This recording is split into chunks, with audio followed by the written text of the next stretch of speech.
Good evening, good evening, good evening. Welcome to Shelf Side Spurs Show. Yes, it's me in the hot seat again. It's very warm, actually. Yeah, Moist already, man. Straight in. Moist. I've got a moist and sticky ass. Welcome, everyone. Good to see you guys. With me, as always, my partner in crime is Nick. And joining us, we have the man from the coffee company. Ben, how are you, chap? I'm no longer knee-deep in water, which is very, very nice. We're not drowning at this moment in time. So everything's great. We're just chilling out. And hopefully it doesn't rain for the next 10 years. I'm fed up of it already. Fingers crossed. Fingers crossed. Bob Spur, good to see you, pal. How you doing? Yeah, all right. Good.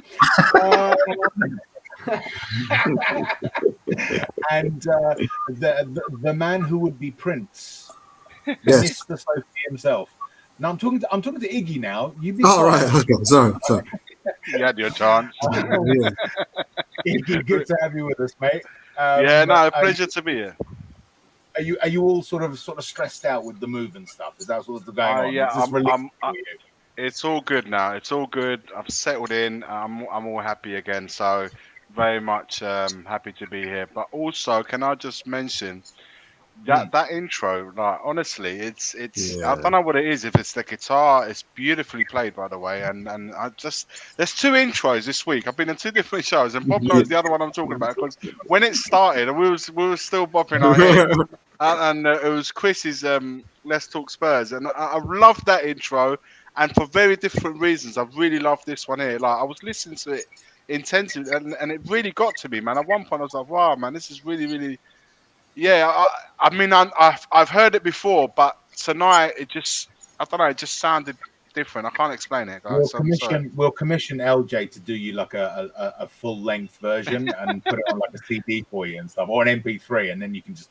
Is that LJ playing it? Is it LJ? Yeah, playing LJ. It? Yeah, LJ. I know I've seen you in the chat already, man. Awesome guitar playing, my man. It's a bedroom track, isn't it? You can put it on the bedroom. Oh yeah. I see where your head's going already. It's better than the other one I played. 21 seconds to go. But, yeah, well, that won't help anyone. Speaking of oversexed, no one wants that. Things, and just it sexual only takes content. a minute, girl. We've got better than 21 seconds, but not better than 21 seconds. Sorry. Not that much better.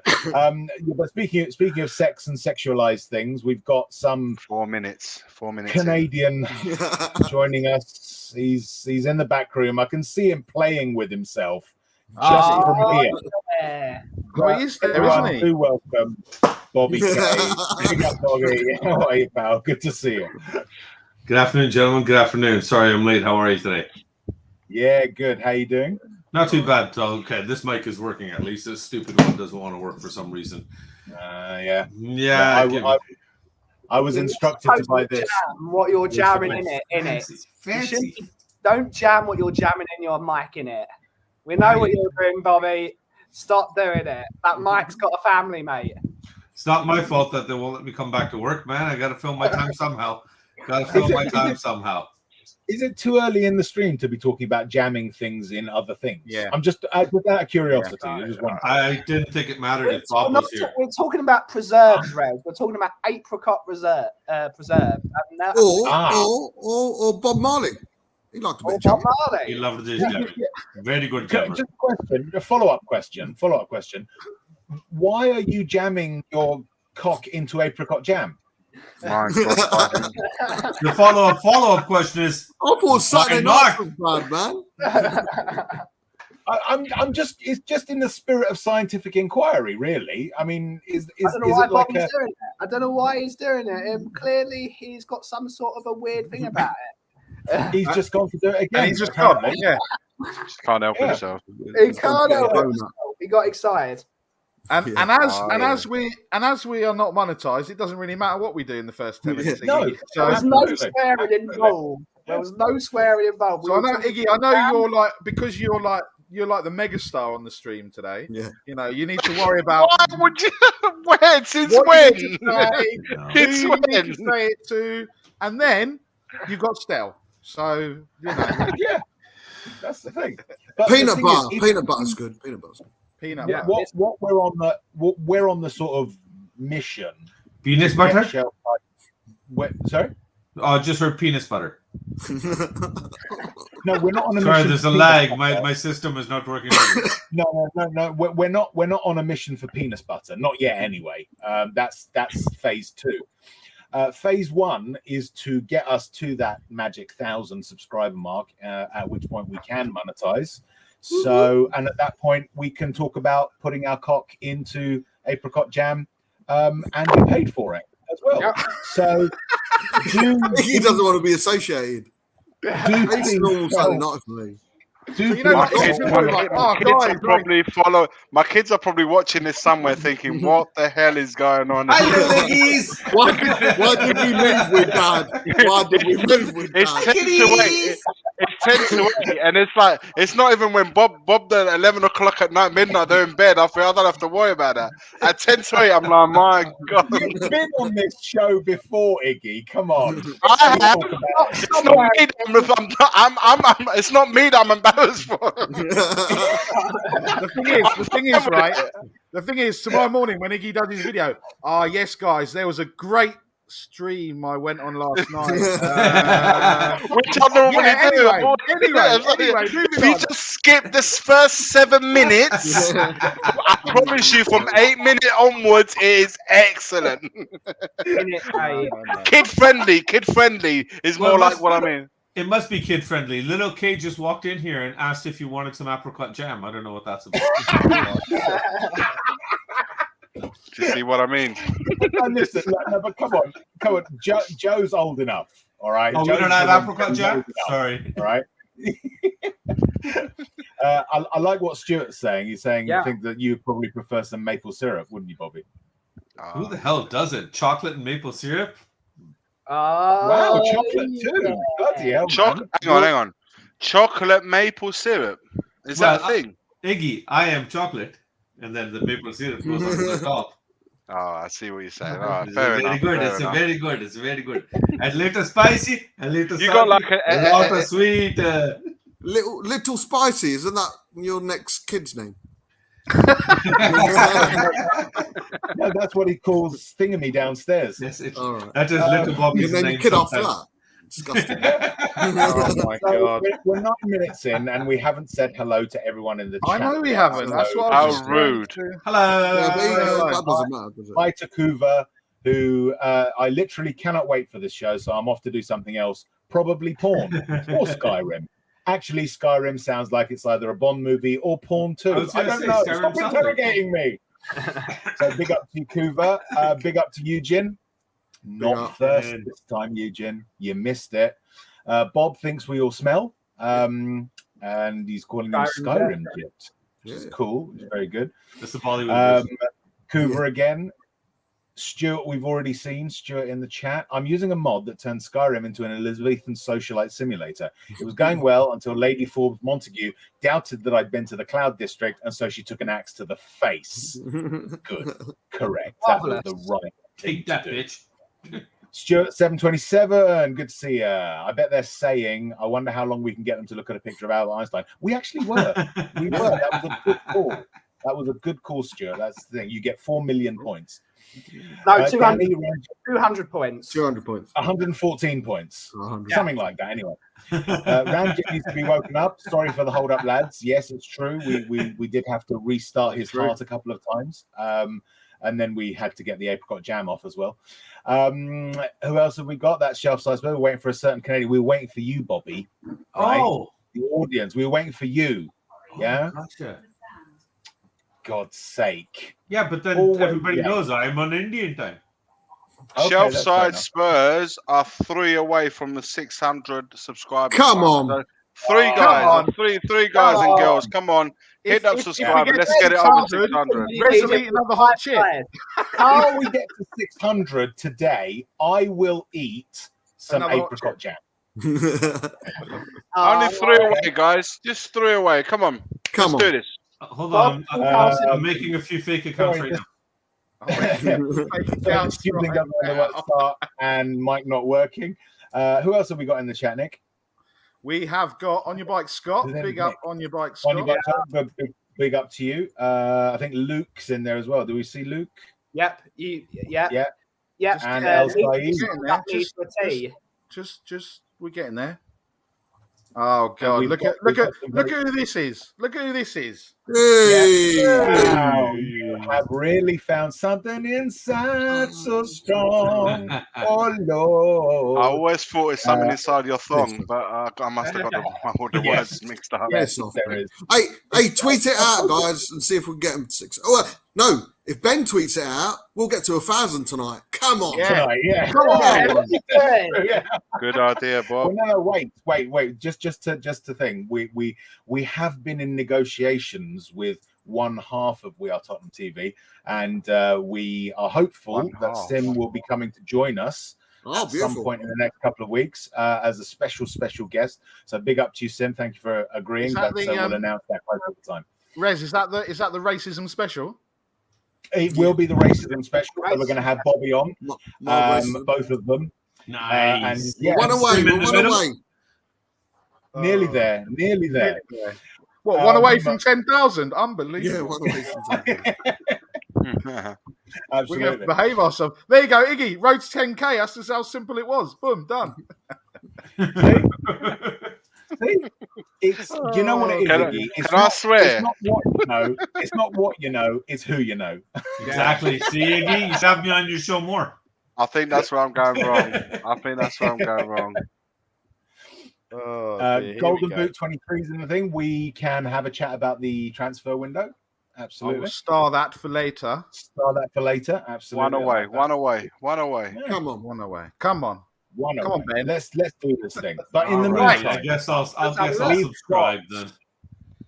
We've got first off, as always, hang on. What's it called? Spurs on this day in history. We have Nick, when I can Ranjit, Barry, Steve, Montague.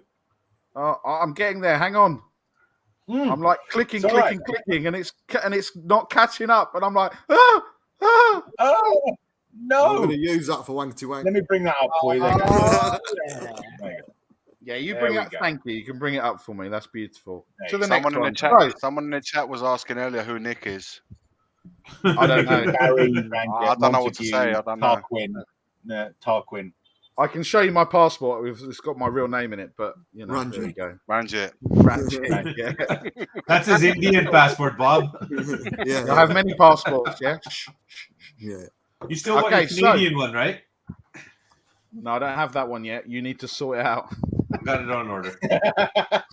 Okay, cool. So on this day, there's 3 again. We're spoiling you. There's 3 again. So on this day in 1956, Terry Medwin made his debut against Preston North End, capped 30 times by Wales. He scored 72 goals in 215 senior outings for us. So big up, Terry. Yeah, Kuva always on about who was there, wasn't he? So he was always on. Yeah, he was. 1971 now. Crowd trouble marred the 1971 game v Newcastle, with Staples being fired from a catapult, which ended in a 0-0 draw. The sections in the stand were closed off for the next few games. Talk about the big old shops as well, aren't they? Without talking about the 1970s. Yeah. And the final one, which happened a couple of months before he was sacked. Newspaper reports of Martin Yeo under pressure and a rift between players were answered with a resounding 4-0 win against Derby County. Rumours of Yeo's departure lingered on well after the game. And obviously we know what happened a couple of months later. 26th of October. Against Getafe. Against Getafe. I was at that game. I was at that game. Your fault. Yeah, it was all my fault. I don't know why. But yes, as we say, the campaign to look after the subscribe and like button is well underway. Just caress it with the mouse. Don't need to smash it. Don't need to annihilate it. Don't need to decimate it or any of the other things. Certainly don't get in bed with Richard Keys, metaphorically speaking, and smash it. Just molest Wow. it, you know. You And definitely don't want to please smash do. Richard Keys. No one wants to smash Richard Keys. Share this with your friends. Share it with your enemies. Share if you like. But do please help us get up to that 1,000 mark, because that's what we're looking to do this season. So any help that you can give us. Come on, with one more that. subscriber. One away from 600. One more for Let's do 600. it. And then yeah, it's so easy and it will hurt you in no way whatsoever. No. So yeah. Unless you want it to. Unless you wanted to, yeah, absolutely. And for the end of the show, ask us anything. Get your questions in now. Preface them with @SSS. So we'll star those and we will go around and I will just pick random people to answer these questions. So you can address them to a specific person, but I might not ask it of that person. Obviously, this is a Spurs show. It's a Spurs related show. So as you would expect, all football questions will be dutifully ignored. And yeah, so on with the show, I think. On with the show. On with the show. Destiny's Child, Udogi Destiny. Is that right? Or Destiny Udogi? Whichever way. I don't know which way around it is. I prefer how much is Udogi in the window. I mean that. I'd like that. It's a bit of a long one to chant in the stands, though, isn't it? Yeah. That's the only problem with that. I do like the name, but it's a bit of a mouthful, you know. And there's no apricot jam to help it go down. So yeah, guys, thoughts on Destiny? Let's go to Iggy because he's from Italy. So racist. Racist. Yeah, but And your thoughts on lasagna while you're there? Very nice. Spaghetti. And pineapple on pizza? I'll come to that. That's not fine. Let's do Destiny first, then we'll ask him about various pastas, okay? Then we'll do something like, do this with our chin or something, just to make him feel at home, all right? Just, pace it, guys. Pace the racism, Come on. Absolute Loafers. Yeah. Listen, guys, I heard of him the same way you guys have. I haven't watched Udinese play that much, but I've looked into him a little bit, and he's meant to be a really exciting left back. He's assisted in goals, just below Perisic. So he's, it was one of the highest performers in that front. Behind a very well-known and reputable player that is Perisic. So he looks like he's an exciting left back. And yes, he's gone back on loan to Udinese for this season because we are covered in that spot with both Perisic and Sessegnon. But from the following season onwards, this season is going to be very crucial for Sess. So if he is to make it at Spurs, that will be very decisive because, whether we like it or not, Destiny will be with us next season, and I think he'll be here to stay. So he's a very exciting prospect. How we will use him as from next season shall remain to be seen. But I'll definitely be keeping an eye out and watch a few Udinese games this season to see how he's getting on, so I can give you guys a bit of report of what's happening there. But excited. Yeah. Ben, your thoughts on Udogi? How is it pronounced, by the way? Does anyone know for certain? Udogi. Udogi. I was hoping you'd ask me about Destiny, because then I could talk about Destiny, the video game, because I don't know anything about this. But I know it's not a player we need. The team is not good enough in the starting 11. So the fact we're signing players for next year does worry me. I think we need to start improving the majority of the nucleus of the current team before we look at tomorrow. I hate the term one for the future. I absolutely hate it. Because if you buy Skriniar, for example, at 27 years old, he's got the potential to be our centre-back for the next 5 years. That's what I think of one for the future and for the now. So the fact that we're signing players for 10 years shows that we're so long-sighted, we don't know what's happening now. We don't know what's happening. So in my opinion, this could be an absolutely brilliant buy. But until we fix the holes, in the current team we have, we need improve the current team because it's not good enough. We got absolutely battered at the weekend, and we need to improve the current team. So I hate the term one for the future. I hate how Levy-inners are going about how we're attacking this kid before he's even put on a shirt.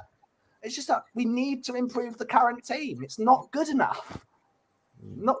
It's a weird one. I mean, here's the thing. So Destiny Udogi is supposed to be really, really good, and yet from what I understand, we had to loan him back to Udinese because that was the deal. Because that was the reason why they gave him to us ahead of other clubs that were sniffing around.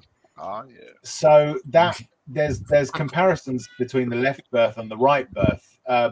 Bobby, what do you reckon about the fact that on the left we seem to have this sort of wealth of riches that are going to come good, and on the right we're still a bit shaky? Well, you know what? You already went to the transfer master of Italy in the corner over there, so there's very little I can add if Iggy doesn't know much about him. But what I do know is I'd like to echo what Ben said, basically, that I'm not worried about the future when we need to worry about the now. The only thing that I can see happening with this that I would make me overjoyous is that now, based on this, if Conte turns around and signs an extended contract to show that he's putting his efforts into a longer project than a year or two from now, if that's the end result of us getting a young player that he himself is earmarked for the future, and that's going to play in a position in a system that he wants to play, and the result is Conte signing a long-term contract because of it, that'll be over the fucking moon. But if this is another one of those things where 2 years from now Conte is gone and we've got this kid coming in and he's going to be ready to start taking over, and then the new manager we have doesn't play a system that he can be utilized in, we've gone backwards. So it's kind of pointless. Following that up, it did break my heart when the girls broke up. It was nice to see Beyonce carried on with her career. Kelly did well as well, but I was really disappointed that Michelle couldn't get on her feet.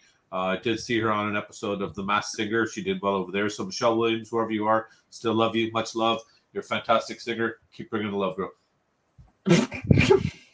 Bob, thoughts on the breakup of Destiny's Child? Yeah. Chicken tikka masala is underrated. Anyway, it's with this this player, I'll be honest, I didn't know anything about him, and I'll be honest, I don't give a flying fuck. Honestly, I'm for the right now and here. He's one for the future, isn't he? Yeah. But he's no, I don't care.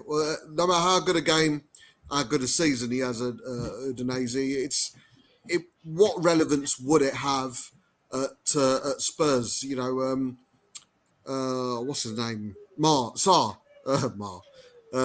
had a averagey whatever. Yeah, he seems to be a world beater in some eyes this season. Hill, we couldn't give two shits about him. Yeah, he had an okay season at Valencia. Now, suddenly there's talks of him being a mainstay in the squad. I don't care. I honestly don't care. I'm more interested in the now, what we're going to do this season, and who's going to fill that left-sided berth as well as right-sided wing-back berth. So, brilliant, good. We don't know. And like I say, with all due respect, I couldn't give a shit, mate. Correct. To be quite honest with you, I mean, I'm just looking it up now. He's somebody that's played for Udinese 35 games, so he's not somebody that is on the fringes or he's played a full season. I don't doubt that. Yeah, I don't doubt he's a good player. I think when he comes back next season, so he would have another season behind him. So 2 full seasons at Udinese, playing in the league that it's up there as one of the top leagues in Europe. So he'll be coming to Spurs as somebody that is not like, how can I best say it? Maybe like in the Jed Spence situation, he'll be coming in to be part of the squad and in a rotation system. So look, it's there's years ahead of him because he's 19 years old. So yeah, he's saying one for the future, but it's going to be quite immediate as soon as he comes back. So look, we need to get these sort of players in as well, because that's just part of Spurs' setup. But you're right, you guys are right. We need. Listen, I've always stated, and I'll stick by it. I say we need 4 before the transfer window closes. And think, well, 4's too many before now and then, given that we've signed 6. But when you think about it, we've signed 6. Obviously, I'm not including Doggy in this, but we've signed 6. One of them is a sub goalie. One is in the under 23. So technically speaking, we've signed 4 that have an impact in the first team squad, and we know who those 4 players are. So we do need another 3-4 players. But however, I only see us maximum 2. The forward attacking mid that we're looking for, and the centre back. Hopefully, a centre back will come through, because if what's been reported about Romero, because some people said he was out for 3 or 4 weeks, then we hear it like, no, it's only the stamp from Cucurella. It means he's out for he's only going to miss 10 days. 10 so days, that means yeah. he's only going to miss Wolves. But the scare of losing Romero was enough to prompt in all of us. Shit, the drop off from the backup with Tanganga and Sanchez is quite down. So that we should take that little warning to say, if we do lose him again during the season, that's going to be quite a big loss. So we should step up and get another centre back in. But that's just my. Are you going to be touching on that later, Ez? The whole Romero and. Are you going to touch on that? Yeah. Sorry, I went. No, it's fine. No, I got a run. I thought that was that gentleman's job over there. Yeah. We can have a double rant. That's not a problem. Yeah, absolutely. Just to play devil's advocate with this specific transfer. Is it the fact that it's only one for the future because the only way we could actually get the transfer done was agreeing to him going out on loan? Had we brought him in as, without that loan thing, would he have started? Would he have been our first choice left back? Is the question. Left wing back. Nick, what do you reckon? Well, I'm still wondering which out of Destiny's Child I'd waste my first one on. True. Yeah, there is that. Yeah. So that's a wank face there. Yeah, you're frozen in a very Screenshot done. Now. Thank you for that. I'm back now. I was saying 28 minutes. Yeah. Fuck's sake. I was just saying, I was wondering which member of Destiny's Child I'd waste my first one on. Because Girls Aloud, you'd waste it on the ginger one, right? I only know Hold on. Are we talking about the one that gets you ready, or the one that is like the main thrust? Well, no, because look, you don't want to go and waste it on like Cheryl or Nadine, do you? You want to waste it on one of the. You want Kimberly Walsh, mate. It's Kimberly or Kimberly. I can see that. Yeah, but you're not going to wait. You're going to waste it on the ginger one, right? So I can see our audience numbers dropping as well. Yeah. Susan Boyle. I know that I'm joking. She's not in the group, is she? She's not in the group. The audience figures went back up again. So when it comes to Destiny Udogie, I mean, would he have uprooted Sessegnon? And we will be touching on Ryan Sessegnon later on as well. Oh yeah. But if it was, let's say for instance, he wasn't loaned back to Udinese, would he be starting? Would he be our first choice left wing back? No. Okay. Ahead of, I think if it, for whatever reason, Conte is, I think, waiting for Perisic to be fit, and when Perisic is fit, Perisic starts. I don't think there's any question about Perisic's quality, what he brings. We've seen in the first couple of games what he's brought to the party. No pun intended. Unless you are in Marbella, of course. Of course. But look, I don't think so. I think it's like we touched on. We're kind of, obviously Reggie's still there, right? And people are still overlooking him. So we've still got him here. Although, regardless of whether or not he's training away from the first team and what have you. And we've got a plethora of talent, let's just say, on that left-hand side compared to a bit of bargain basement on the right-hand side, really, which we all know, and we don't need to, which we know what we need to do in terms of where we need to strengthen. But yeah, I don't think whether he would have stayed, he would have got. He definitely wouldn't have got in ahead of Perisic, and he probably wouldn't have got in ahead of Cess unless Cess was injured or went on his had an injury and did that. I think so. So yeah, that's my thoughts. Sorry, I was just in a daydream really. So no, that's all right. That's thinking about which one to waste it on. So, but I still haven't thought about which one of Destiny's Child I want to waste it on. But definitely not Beyonce, obviously. That's understandable, mate. That's very, very much understandable. When you get an answer, we'd all be interested in knowing. Okay. Of course. So I think the key thing here is that we had a game on Sunday, and it was one in which we all went into quite confidently, I think. And it didn't quite turn out that way, did it? Thoughts on the match, guys, first. Start with you, Bob. We were shit. Certainly the first half, we were absolutely rubbish. But there was that Conte mentality that we saw in that second half. As dominant as Chelsea were, and they were the better team. There's no denying that. It's a game that when we go in 1-0 down normally, since Conte come in, by the way, only Liverpool have won more points than us after going 1-0 down. So it just shows a bit of mental strength there. But it wasn't only the losing 1-0 at half-time, it's the way we were battered. And there's many times in the past we'd have gone in and thought, you know what, it's just not worth it, man. And lose by 3-4. There was that fight there. There was that dirtiness there. There was that shithousery there, which was brought in from everyone. I mean, my mate Richie came on and showed a bit of fire. Perisic came on and showed a bit of class.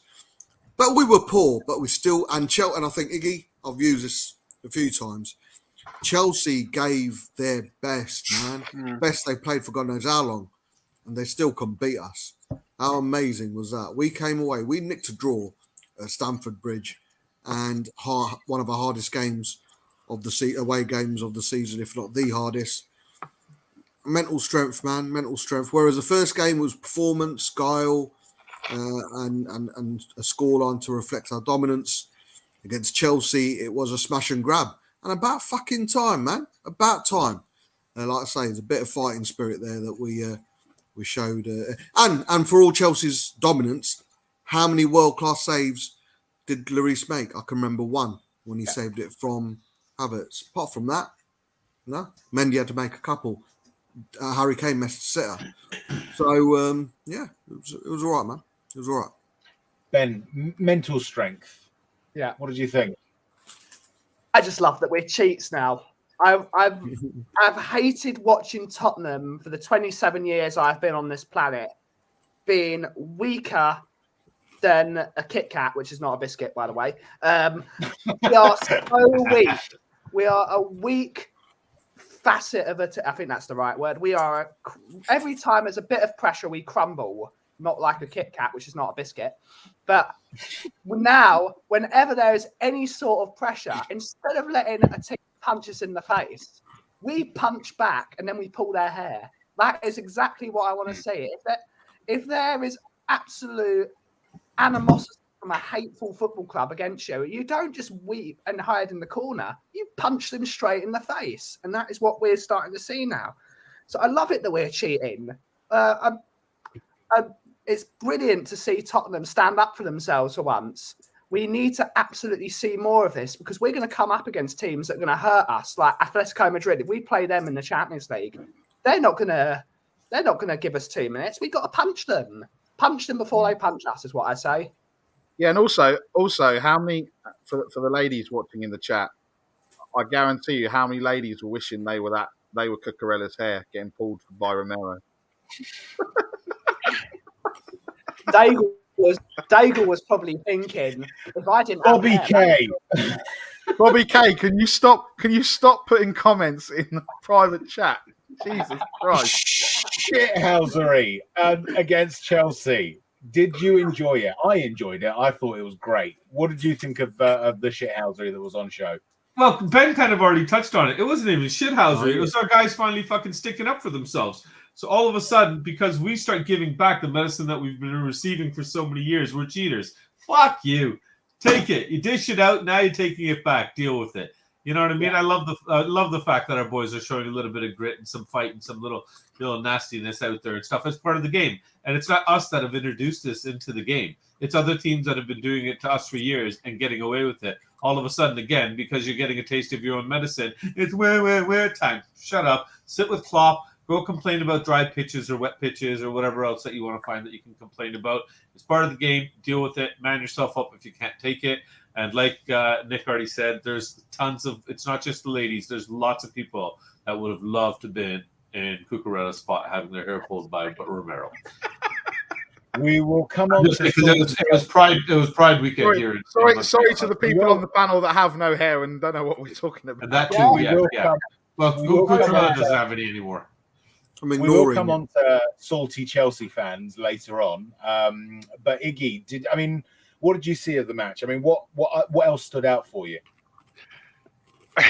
Well, you just touched upon the fact that there's salty on the following day, and for 2 days straight after that match, just how terribly salty it was. And as you guys know, and I made a video on it and just bantered them a little bit on the saltiness of them. But look, you guys have touched upon it already. Regardless from a playing front, it wasn't a great spectacle. We didn't, from a playing point of view, we didn't offer very much. They had a lot of control and know-how, and tactically they really, first half we was out of sight. And if they had the striker, if they had a Harry Kane of the situation up front for them, the game would have been done and dusted by the half time. It has to be said. However, second half we did. The boys, and obviously Conte got the boys together, readjusted a couple of things. He took Sessegnon off and put Richarlison on. We tactically changed our back four. So what's happened now, that with the squad that we got, which is obviously better than what we had last season, we had 12, 13 players. Conte has a little bit more to maneuver and to tactically readjust as and when needed. And Richarlison gave us a little bit more. A little bit more than what we had, and then all of a sudden, the two centre backs had something different to having to deal with, and it opened up spaces for Kulu and Sonny in the middle of the park. I know Sonny didn't have the greatest of games, but these things happen. He will come. We know he will come good. Also, when Bissouma came on, we made the changes in the right times, and I think the shithousery that was happening on the sidelines as well was Conte's psych to try and get into Tuchel's head. But what Tuchel did, it kind of put him off his game because he was so focused on Conte. But Conte was able to do the shithousery and keep an eye on what's going on out there. So that worked in our favour. And one of the mistakes I felt he made, and we spoke about this on Monday night, is Tuchel taking off Jorginho, which I felt they lost a bit of they lost a bit of control in that middle of the park, and we started to. So just as we were starting to look more dangerous going forward, and we had a couple of situations where we should have done better. Kane's chance where he 9 out of 10 he normally buries them, and there was another chance at the moment it slips my mind, and we made one error, be it might have been a foul on Kulu, which resulted in their second goal. When I felt that we was going to be the one to go nick it, and I always felt it was going to be a smash and grab job for us, and I said this, and I felt it was going to be in my head. I visualized a last minute winner, and look, we was out, but we kept, despite of everything, guys.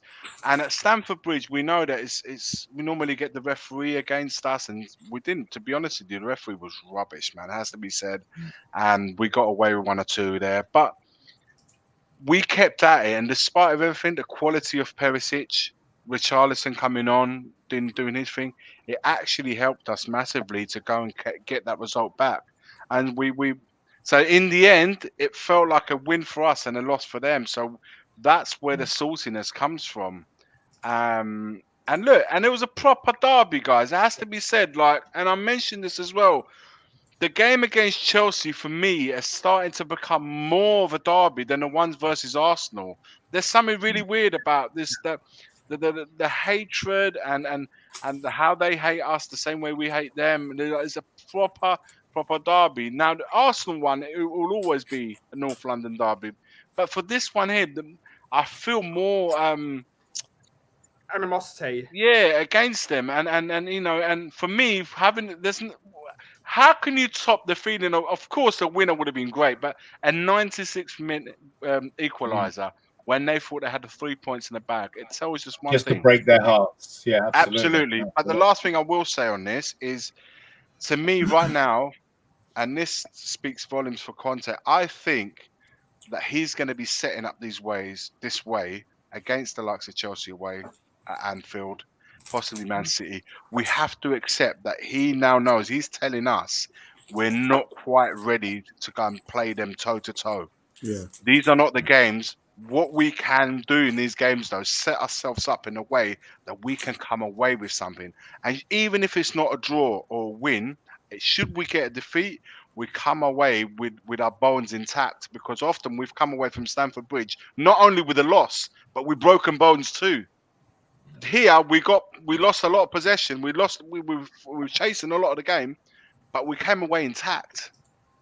Are you with me? And that's how I feel that we're going to move forward until the quality of the players that we badly know that we need come in. So then we can go toe to toe with these teams. But right now, is get whatever points we can against these teams and go and beat the likes of the Southamptons, the Wolves this weekend. Because if we beat Wolves this weekend, all of a sudden we've got 7 points out of 3 games, which isn't a bad feat, guys. I must say. Nick, I must say. Racist. Nick, what do you reckon?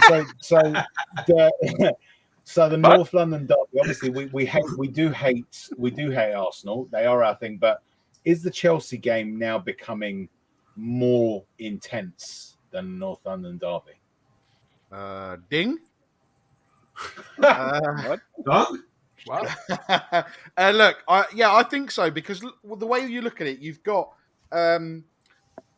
Conte, you've got Jose, you've got Abramovich, who was apparently looking at buying Spurs before Enoch.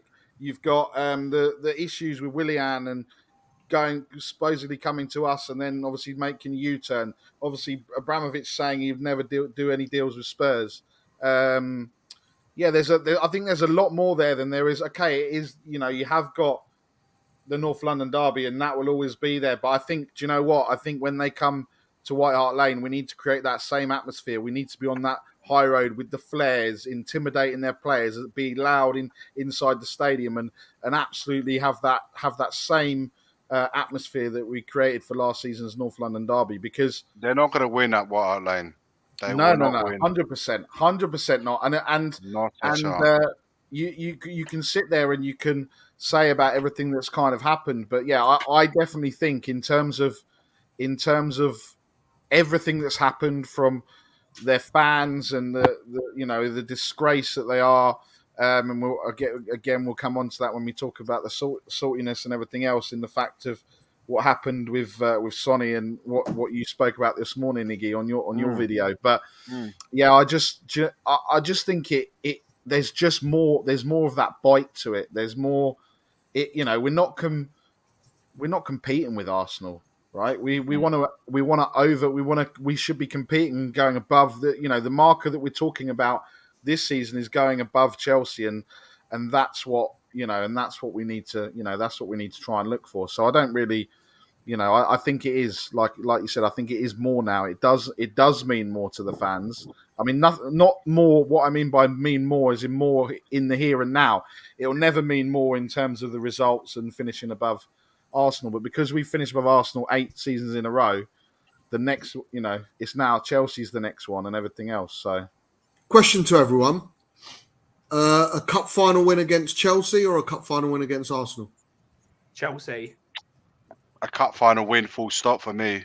Yeah, but it doesn't matter who it's against, man. If it's against Chelsea, it's even better. I hate Chelsea more than anything on planet Earth, as many people know. Even the rain. They are, even the rain. They are the most hateful football club in existence. The shit they get away with, the headhunters, to the racism, to the fact that they ruined football. Categorically, football is where it is now because they, in 2004, ruined it and bought football. They are the most hateful club in existence, and they always have been since the 70s with the gas chamber noises and the racism and attacking people, whether it was abroad. When they go abroad and play like Chelsea fans abroad, they destroy businesses. They are a hateful institution. And a lot of people said people are mad for saying they would be happy if Chelsea went out of business. If Chelsea went out of business, I would have ran down the road screaming. They are a hateful institution, and they always have been. They always will be, and they will continue to be. They are. You can respect Arsenal for what they have done to football in terms of the way they've played, the style of play, the institution of players they brought through. Yeah, there's nothing you can respect about Chelsea. They are evil. All right, show Nick, off. Are you bored? Nick's running the back room, by the way. I thought Bobby K was asleep, so I was trying to Me? Just Wrong one.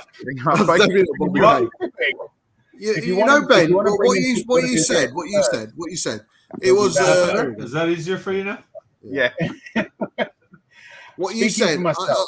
For me, I can't allow myself to hate anyone more than I hate Arsenal. And in a way, I agree with everything you said, but disagree with the fact that that's the reason why I hate Chelsea more. I don't hate Chelsea as much as Arsenal because I know they're plastic. They bought their success. They're a nothing, empty club. So I don't like. They still I hate them. I hate them. But you know what? I hate them. Yeah, but maybe it's the fact I'm slightly older than you. I'm just saying. Speaking for myself. The older people I know, I know, and there's many people out there who I think many people. But for me, it's Arsenal, man, and it goes back to that '91 semi-final when they turned up thinking all they had to do was show up against Spurs, and it's ever since then I've just hated everything about Arsenal. The red and white. For me, Arsenal all the way. If it meant 2 defeats in a final against Chelsea just for 1 win in a final against Arsenal, I'd take it. I hate Arsenal much, much more than Chelsea, but I hate Chelsea as well. Speaking for myself, I obviously I despise Arsenal, but it's going to sound slightly contradictory. It's almost like an affectionate despisement, you know. Same like me and you. Like me and you. Yeah, it'll be like me and you, exactly. Yeah, you know.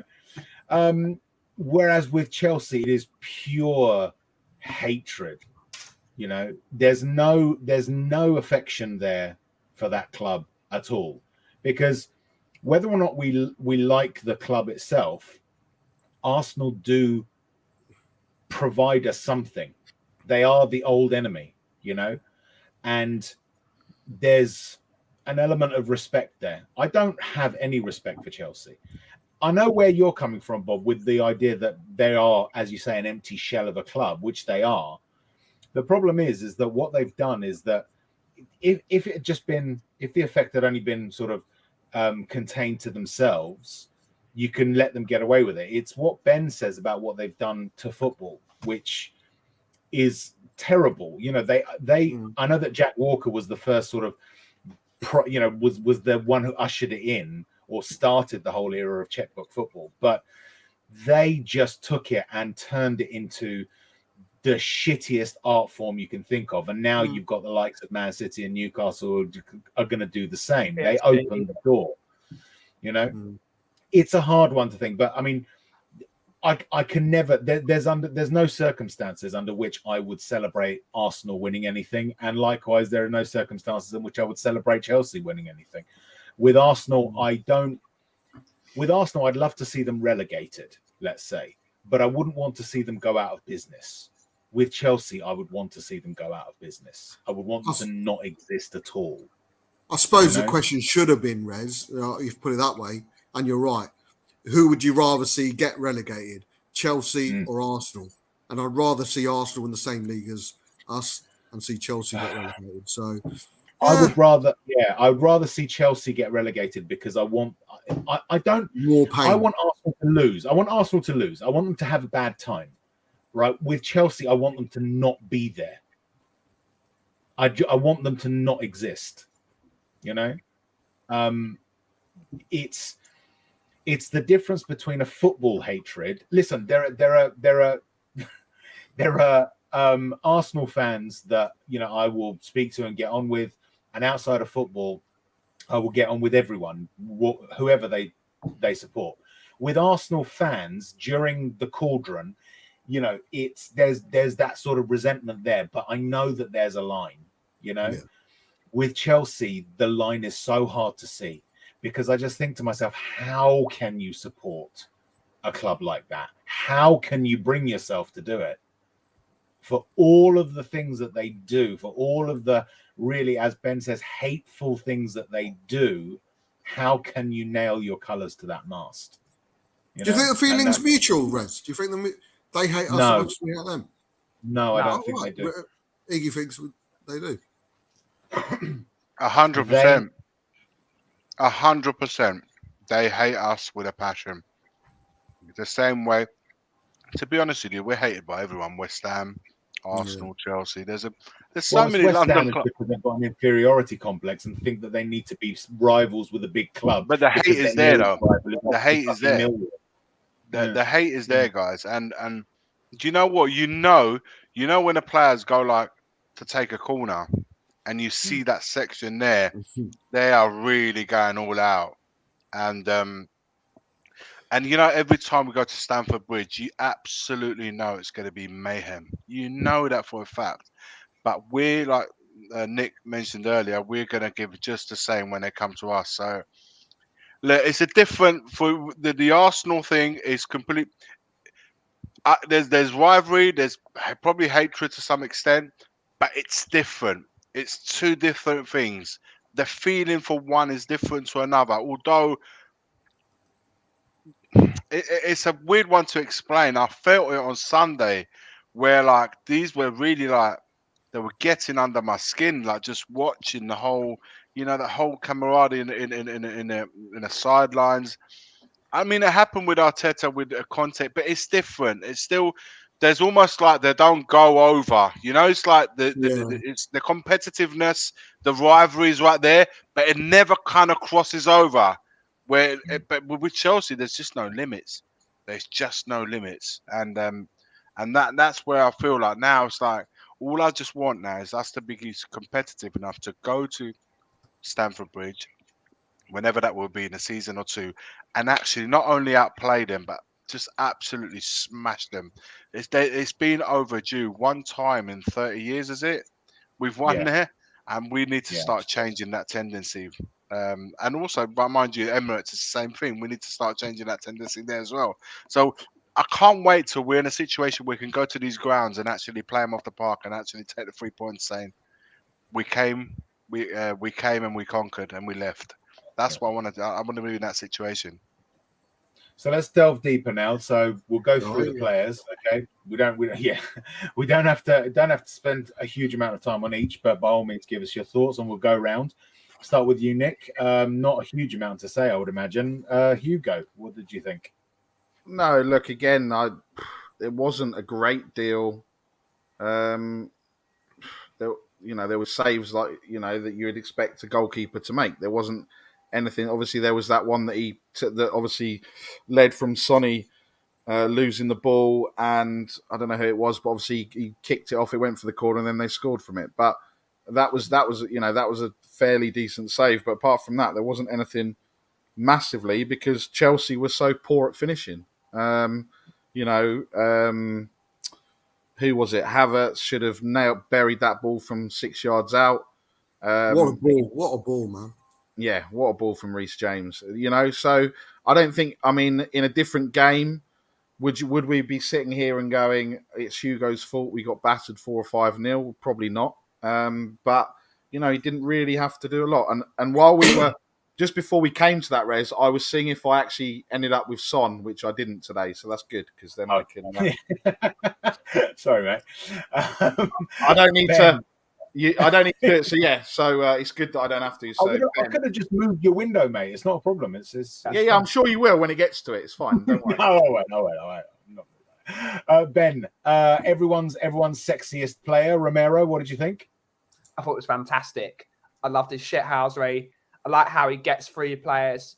I like if someone leaves a tackle on him, he puts it back on them. He's one of the best centre-backs in the world already at his age.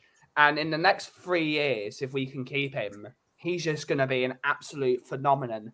He's everything you want your centre-back to be. He's strong. He's great on the ball. He does shithousery. He's everything you want. And if we can build our team around him, we will be absolutely pucker in 3 years. It's the word for it. So I thought he was phenomenal. As usual, none of the goals came from his side. All of them came from the opposite side. As usual, it's Bob's thing. Has anyone bested Romero? No, they haven't. It's another game where no one can best him. So we just need to keep this guy, and we need to absolutely build the team around him. Phenomenal. Absolutely. Iggy, Eric Dyer, what do you think?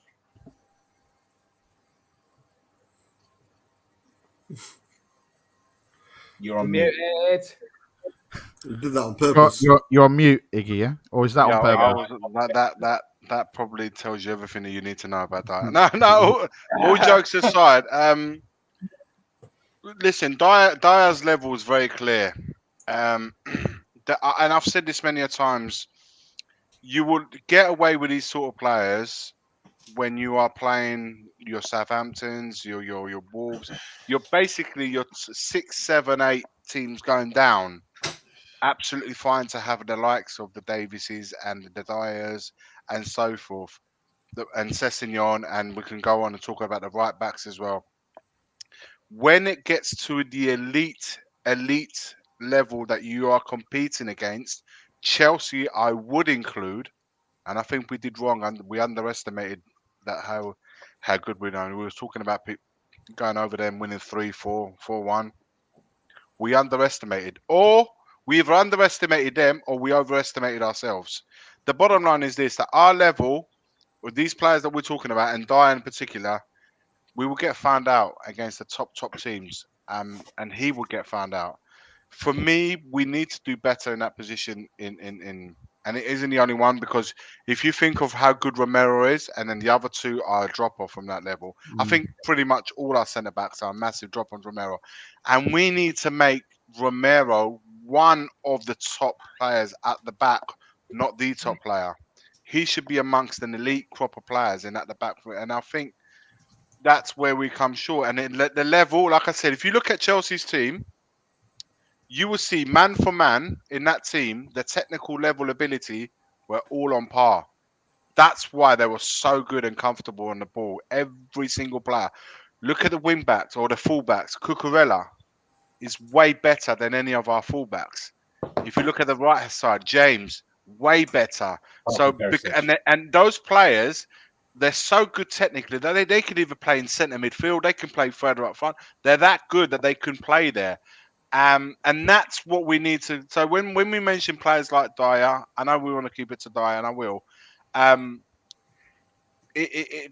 We need a leader at the back, and he, for all the keys he's been given to lead that defense, he can't lead it. And that second goal was just ridiculous. Yes, we lost the ball on that right hand side, but how they played it across, like we were set up like we were back 3, but in that moment we were actually a back 4. So why wasn't that rectified? And that the moment, what was his name? Sterling plays that ball to James. The only thing I felt, Lloris, just to go back a minute, Lloris, I felt should have, as soon as he sees that ball getting played, I think now I'm on 1-on-1 with him.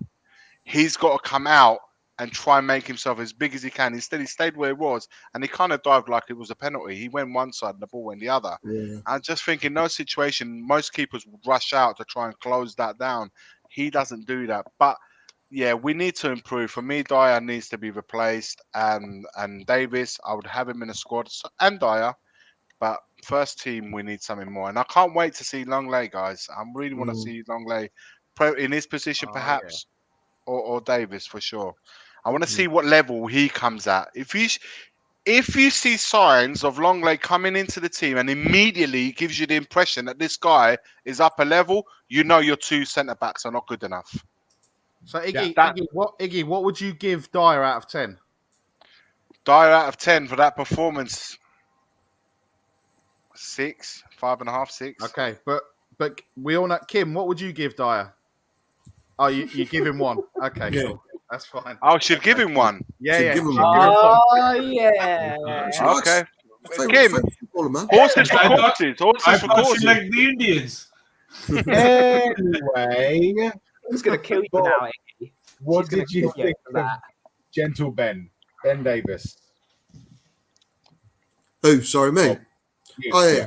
First of all, Iggy loves a long lay. We all know that. Yes.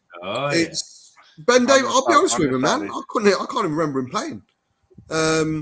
He struggled, obviously. First off, all our backline struggled, but I think he had a better game. The fact that he looked better at left back than what Sessegnon looked at left wing back says everything about Sessegnon to me. But we will be we need. I said this as you guys will know. I've always said this. Yes, the improvement that Dyer and Davis have shown under Conte is good. It's great, and it's good to have them part of a squad. But we're not going to win shit, man, with the likes of Dyer and Davis in the starting berth. Great to have on the bench. Davis is a must for me with the experience. Fergie always had an experienced head around the squad. And Davis is cool, calm, collective, very rarely gets injured. Does always give us a 7 and an 8 out of 10, regardless of his qualities. But we need an upgrade. And like Iggy says, a long lay could better our defence. Yeah, I think so. Bobby, you get the signal responsibility of talking about Emerson Royale. Is there a better right wing back in the league? Yes. Oh, okay. Just checking. You know what? Was he utterly crap? No. No. He could have done a lot better. He's finally crossed the ball once. He had one decent ball that went into the box. It was so good. I don't think even fucking Harry Kane expected it to come in the way it did. So he didn't get on the end of it. I think. Why can't we say he's shit, Bobby? He was shit. Because I win back. But that's the point. But this is the point I was going to get to, Bob. That his average performance, we still rate him higher and say he's better only because he's doing better than how fucking shit he is. Yeah. Just because he went from a 3 to a 3.5 does not make him a good player all of a sudden. He's still. To be honest, I'm with Peter on this one. Peter Simons. He did better than most. He wasn't the worst player that day. There is a reason. I think they tore our left side completely apart. Ben Davies and Sessegnon got torn apart on that side compared to what happened to Romero and Royal. But again, the bigger difference is that Royal is covering his ass. So as is Kulusevski. Well, I just like we've said, we know that our wingbacks are not up to speed. We know that just based on this game that we still need to bring in the 4 players that Iggy was saying that at minimum to upgrade the starting 11. So let's not worry about other positions. But I don't want to harp on him because I don't think he made any massive mistakes that he can be called out for. I just think he was average at best. You know, he did his job in very basic element and he didn't offer too much going forward. So if he's supposed to be the right wing back and our wing backs are supposed to be the reason that we get up front and cover for those front 3 that can't get anything done right now, then based on that, the best I could say is he got a 5 or a 6. Let's go in the middle, give him a 5.5. And that's only based on. Rez, do you think it was telling that Chelsea decided to attack our left-hand side with Sessegnon there? You know, because Reece James was getting space after space. Oh, crazy! Even Kante made runs out there. Do you think it was because they wanted to keep Sessegnon back because of his attacking abilities, which I've not seen, or do you think defensively they thought it was easier to get that than Emerson, which is I think it was easier because from what I understand, Reece James started on the right of the back 3. Yeah. rather than as a right wing back. So it was like, I've forgotten who they put on the right hand side, but it was almost like Loftus Cheek. Yeah, he was getting joy down the right. She was walking. They were basically saying we don't need to worry about Spurs' left. Yeah, we don't need our big gun on the right. We can put Loftus Cheek on the right and keep our right wing back as a back three, which will then nullify Kane and Son. That's exactly it. To be fair, where did Sterling play? Sorry, Yugi. Where did Sterling play this week? They were tactically set up that way. And he was pretty much shut down the entire game. So just for that, I'll bump Royal up to a 6. Sorry, Iggy, I cut you off there. Go ahead. Listen, Royal did get the better of Sterling a couple of times. You've got to give him that. He did. Defensively, he did. Offensively, he offered 0, though. Other than one decent cross. There was a tactical ploy, guys. There was a tactical ploy on their behalf because they're set up in that way with Reece James playing third centre back and Loftus Cheek on that right hand side, which he normally doesn't work. Loftus Cheek was supposed to cut out the balls getting into Kane, which inevitably will cut all the supplies to anyone going forward. And then they were quite happy for them to press him up that high and leave Son 1-on-1 with Reece James, so they would match him for pace. So there's these battles going on the field. And there was also just to absolutely outnumber us in midfield, which is what they did, which is why Bentancur and Højbjerg were struggling, because with the two wing backs, when you're playing 4, you have to make sure that you match up with the 5 that they had in the middle of the park. And they outnumbered us in midfield big time. So that's why Højbjerg, when Bentancur was getting frustrated, I probably saw Bentancur more frustrated in that game than quite a lot of games. So when they're saying, then Son didn't play too well, our chain was completely broken. It was completely misfiring compared to what the chain that they had on that side. So if you're not winning the defensive battles, you're not winning the midfield battle, then how the hell are you going to hope to win the forward line battle if nothing's getting to them? So you have to, before anybody starts criticizing the forward line, all 3 of them, their performances. Well, what's happening behind them? The chain between our wing back and our left back, our left centre back, and our left forward. How's that chain going? Did Ben Davies and Sessegnon deal with that side? No, they didn't. They were getting overrun. Someone was helping them out. So if he's helping us out, then he's not doing what he's meant to be doing further up the field.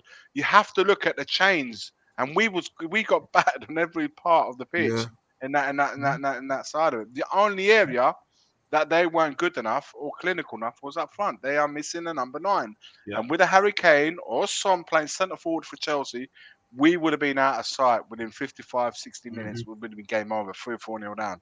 If they put those chances away, because you guys, like we said, Havertz missed a chance 1-on-1 with the keeper with the ball came through the way it did.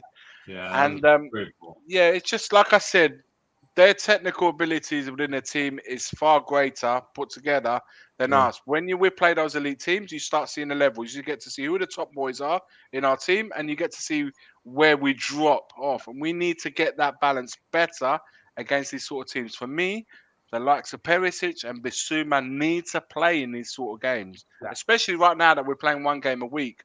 While we're delaying to throw these boys in for these kind of matches remains this question I would love to ask Conte, and also Conte's persistence to play with 2 against 3 in the middle of the park. It happened another time against Sevilla in the pre-season where we also got outnumbered in midfield and they bossed it. So again, in the Champions League games, we will need to set up differently. We cannot go with a 4 in Europe because we will get absolutely annihilated in midfield. The shortcomings of Tuchel. Sorry, last one before I go and get go on. I was just going to say, we get through the player ratings first, and then we can delve into. I'm just going to get a drink. Yeah. All right. So Nick, Højbjerg. Well, look, I think both of them, like he's touched on, that they got overrun in midfield, and when Richarlison came on and we looked like we went 4-4-2. We were a lot more potent because there was the support in that midfield. Yes, he got the goal, but again, he wasn't. He giving the ball away. But again, it was because they were overrun. It wasn't because of his ability as a footballer. I'm sure that Scott M would disagree, but I think because they were both overrun, they both looks like they just weren't themselves. But that was more due to the setup rather than them as footballers. And your rating? And my rating 7, just for the goal. I think you're being overly nice. Wow, super You're being nice. overly nice. Super nice. You're very nice, Nick. Yeah, you're well. In that first half, I said 170 times, where was Højbjerg? He was invincible in that first. We were playing with 10 men in that first half of Højbjerg. He was nowhere to be seen. Every time Bentancur received the ball, and he looked apart, there was no one to pass to. Højbjerg might as well not have been on the pitch. He was nowhere to be seen. So he gets a 0 out of 10 in that first half, like totally anonymous. And how far was he from Jorginho? So if we're giving Højbjerg a 0, then what are we giving Son? Because Son was worse. Not I don't care. He tried in that first half. Son gave the ball away about 6 times in that first half. He was at fault again for the goal, like he was the week before. He was at fault for the goal. He gave the ball away that led to the shot that led to the corner. Scott M just texts me, keep my name out of your motherfucking mouth.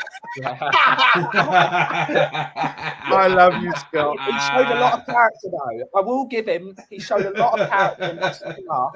He showed a lot of character. But we would not have been under so much cosh if he wasn't hiding in that first half. He was nowhere to be seen. And the reason Son wasn't receiving the ball at all was because Bentancur and Højbjerg were totally swamped. Could not get the ball to them.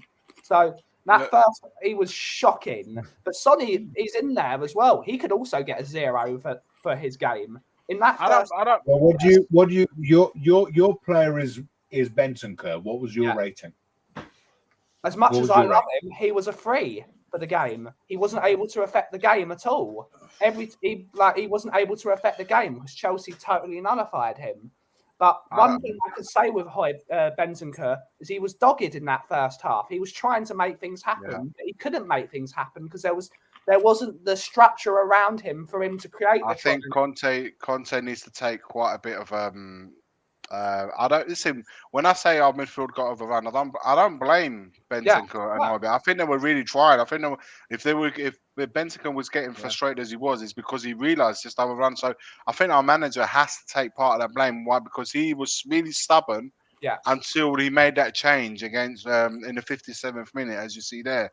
Until that change happened, he was really stubborn in keeping that going for whatever reason that may be. I don't blame both Højbjerg. I think they did their best. We were getting overrun, and that's a tactical issue rather than a play performance. Because for effort-wise, I want to credit them, and they kept battling, they kept fighting for the whole night. And no, I don't think we changed the midfield. Oh no, Bentancur went off at 79 minutes. I think for long parts of that game, our 2 midfielders were up against 3-4 of them. So 5 even. Yeah. Exactly. So I can't. Yes, they don't deserve more than a 5, 5.5, possibly 6. But for me, the reason why I would give it for effort and kept going right until the end, they deserve those points for that. But I would blame probably the Conte for exposing them in that way and not giving them a hand. I probably would have. Richarlison probably should have come on at half time. Let me just to say that. But I can't understand. We're going to come to you, Iggy, to talk about what was probably the most significant change of personnel, which was Sessegnon coming off and Ricci coming on. Let's call him Rishi. So Bob will be able to tell you what his pet name is. Before you do, Rez, can you just point out Coach TPM at 8:55, just to highlight that mess? 8:55. In charge. They're just above. I just wanted to respond. It says here, evening lads, just found out my brother-in-law has been bragging to my parents about serving in Afghan. I'm an officer that has served. I'm about to fly off the handle. And the reason why I'm saying because we do not only just talk about football, we do talk about absolutely everything. And look, Coach TPM, what I saw that comment earlier on, and I said I was in my head, I said I'm going to answer that. People that need to brag, for whatever reason that may be, even if it's justified that they should be proud of what they did, and if your brother-in-law served an Afghan, he should be immensely proud that he did that. Okay, people can whatever, but I'm saying if you've served your country, you should be proud of that. But to brag is not a good trait, my friend. So if you are an officer that has served, you should be immensely proud of that. I'm sure your parents are proud that you've did the same. So don't go flying off the handle. I don't think it's worth it. Let people that want to brag, let them brag. You be you, and just be proud of what you've done for yourself first and foremost, for your family, and the people that truly matter to you. That's the only opinion that matters. I hope that kind of. So I just wanted to touch. 100%. I saw that. You're a bigger man, man. You're a bigger man. Yeah, exactly. Oh, yeah. Oh, yeah. Absolutely. Oh, yeah. Bobby So, knows. If Bobby also, says sorry, you're a bigger man, I before- believe him.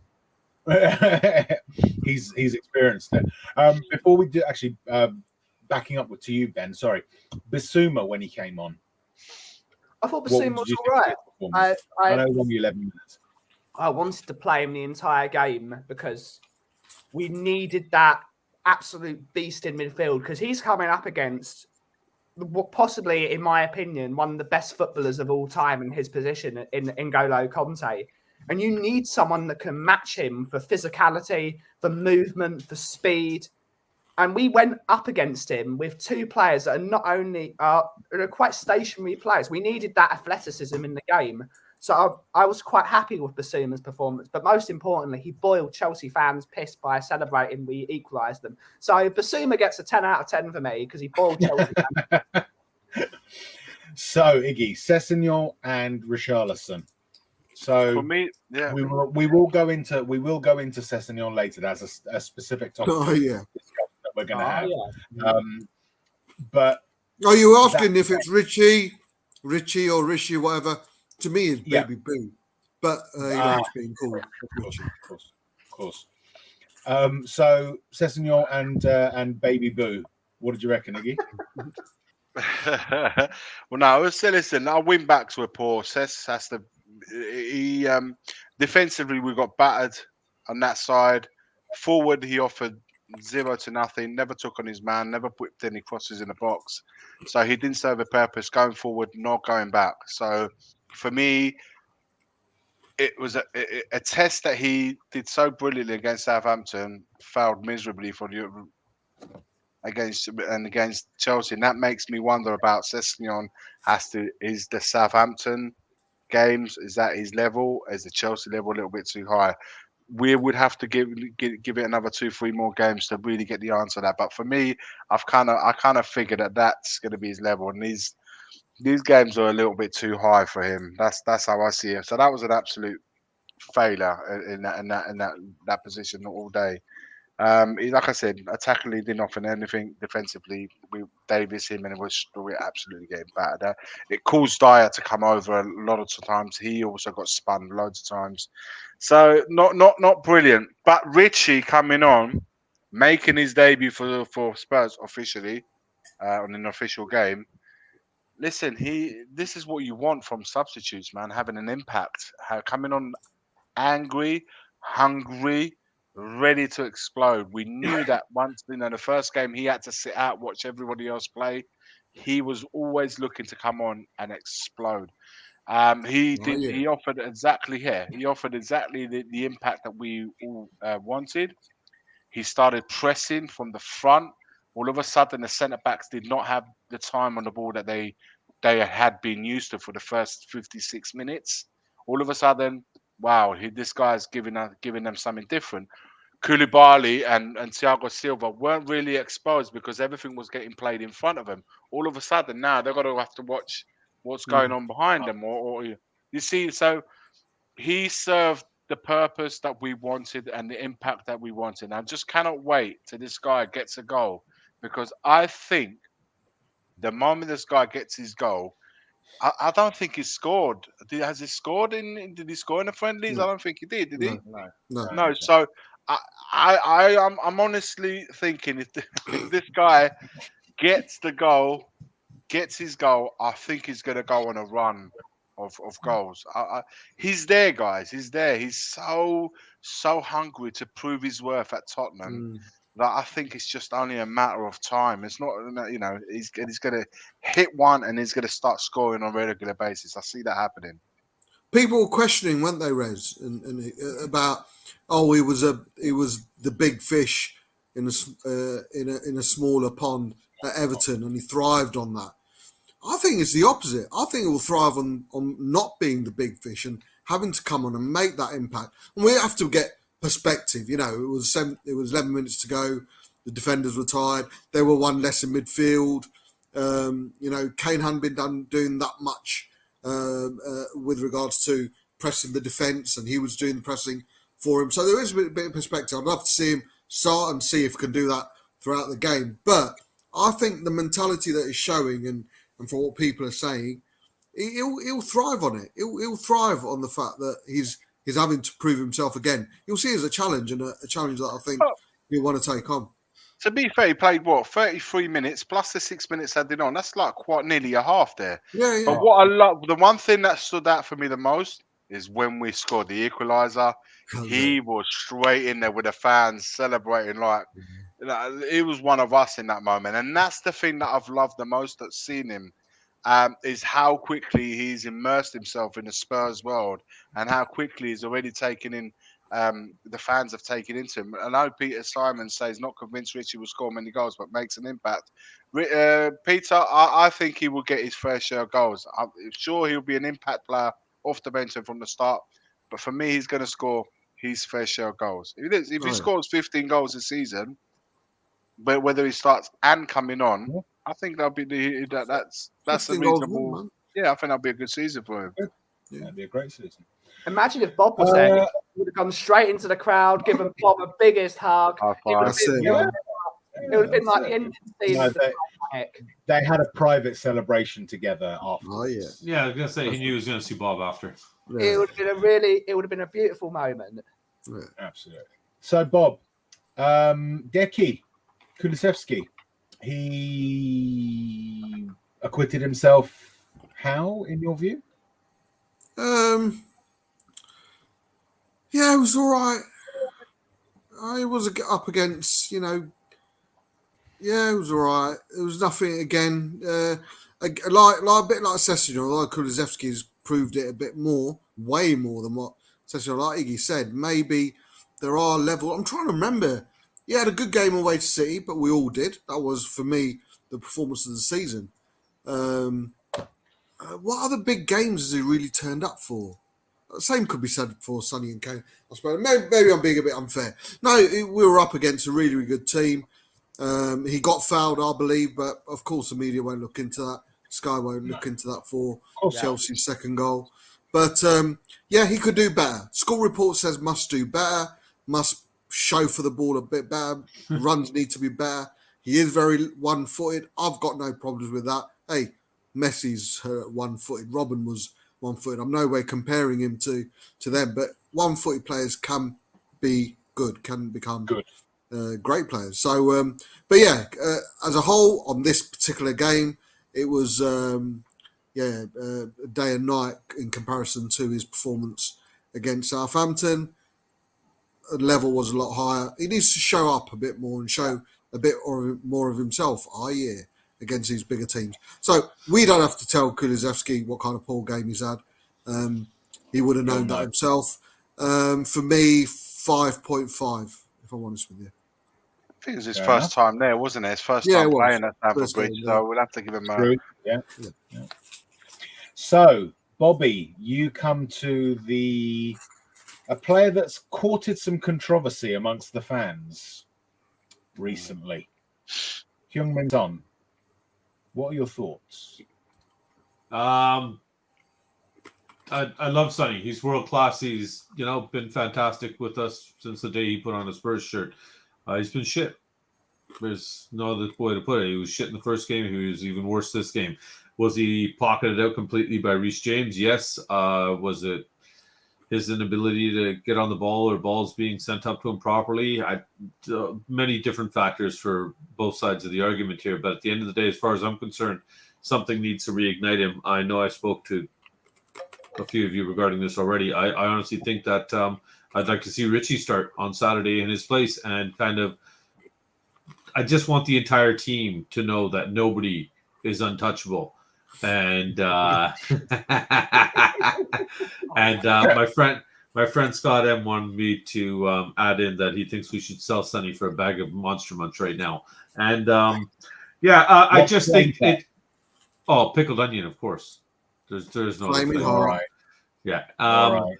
The only thing, honestly, for me, Rez, is it was disappointing. Like, I guess what it is we're used to seeing such a level from Sonny that to see it drop off even a little bit is almost unacceptable because he's just a consummate professional. And it's even like Harry Kane having one bad game, all of a sudden people are calling for his head. And I think that's what this is. The lynch mob is out because Sonny's had 2 bad games in a row.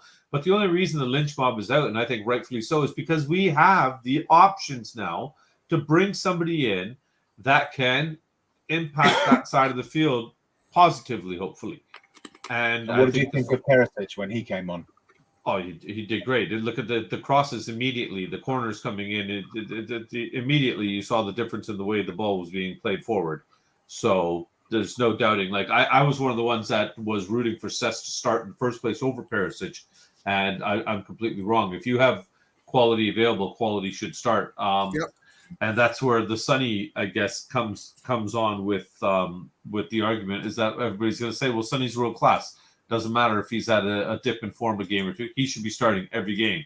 I just think that why not start with Richie, give him a chance to show Bob what he could do and the rest of us Spurs fans. And then Sonny is going to automatically right there have that kind of fire stoked into his ass just from the get-go by not starting a game. Sonny being put on the bench. Never happened in his first career. Never. And if that's not a signal of intent from the manager to the entire squad to say, get your heads out of your asses. If you want to play with your head up your ass, you're going to get benched. Simple as that. Everybody has a job to do your job. I hate saying that because, again, Sonny is just Sonny. Everybody loves him. You can't say anything bad about the guy. But I think at best he was a 5.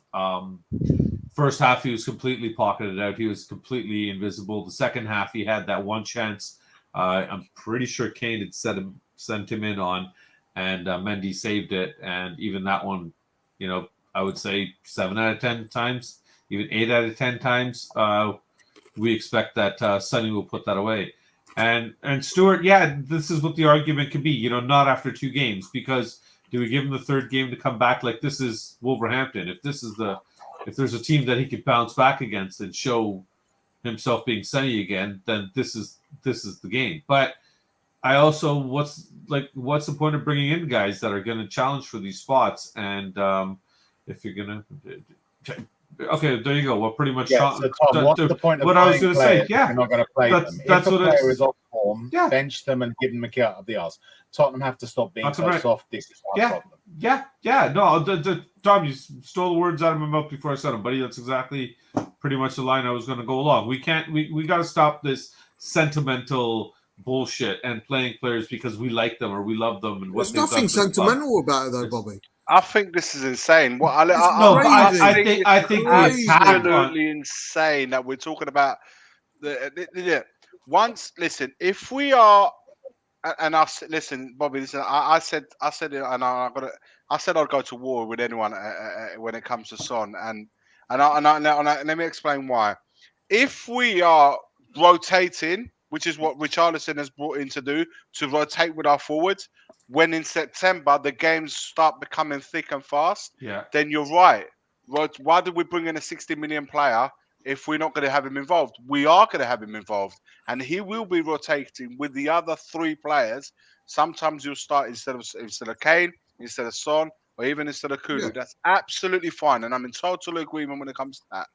But right now, there are people that I've been hearing that Son should be getting dropped for this game. Not because to give Richarlison an opportunity, but to actually say because Son has not been good enough in these 2 games. That's why we're talking about replacing. Now, for it's me, a combination of both things, Iggy. but I think it's more to do. Son has not been good enough. Get him out, and I'm thinking, wait on a minute. It's 2 games into the season. No, yeah, that's 2 games into the season. Our top goal scorer from last season. We know that Son always has these kind of games that it can happen. Southampton at home, both Kane and Son were both poor. That was on. We probably expected more. Chelsea away, it can happen when more players than not didn't have a good game. How many players on Sunday you can say had a really good game from our team? Romero, maybe the goalkeeper, but outside of that, all below average performances. But to pick out one player that he should lose his place when you've got 7, 8, 9 players that can all lose their place, if we had a squad big enough to say, right, you 7, 8, 9 players out, you guys were poor against Chelsea, then replacing.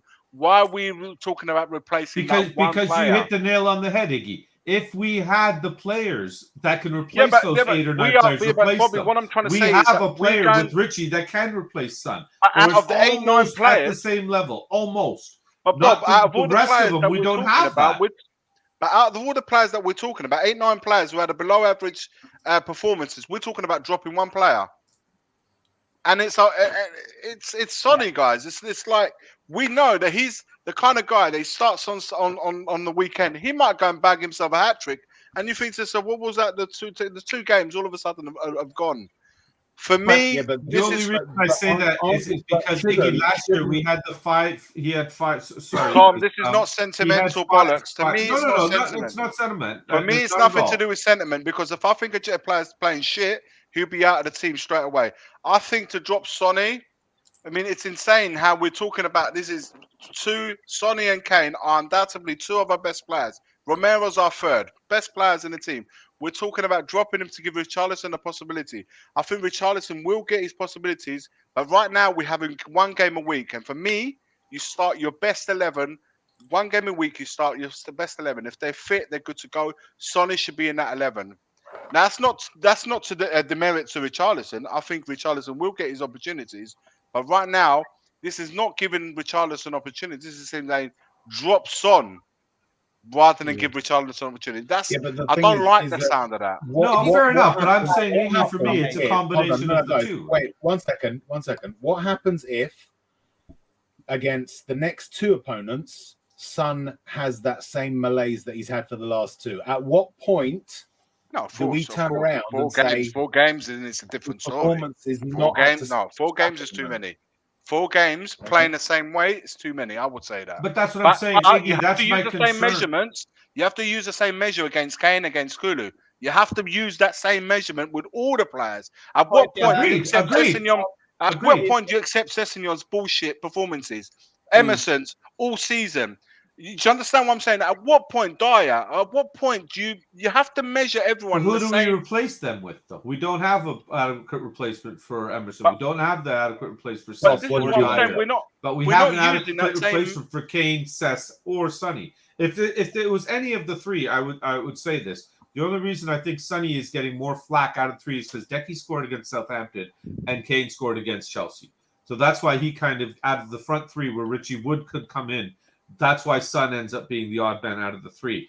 My concern is that I don't want to see Sonny have the what did he have, 5 or 6 games in a row last season where he was really off, and there were people calling for his head almost. He was overworked. So I'm concerned with like Rez says, do we wait till 3rd, 4th, 5th game, or do we give Richie the opportunity now to get in there and show what he can do, kind of thing as well, and start integrating him into a rotation amongst those 3? And start showing all of them that any one of you can be interlined, interchanged, and start creating that shift, that rotation. Start getting them kind of moving around. Create that movement now and take advantage of the opportunity against a weaker team, and kind of just start imposing these new systems. That's the way I look at it. Sorry, Bob. What did you think, Bob? You want to say something?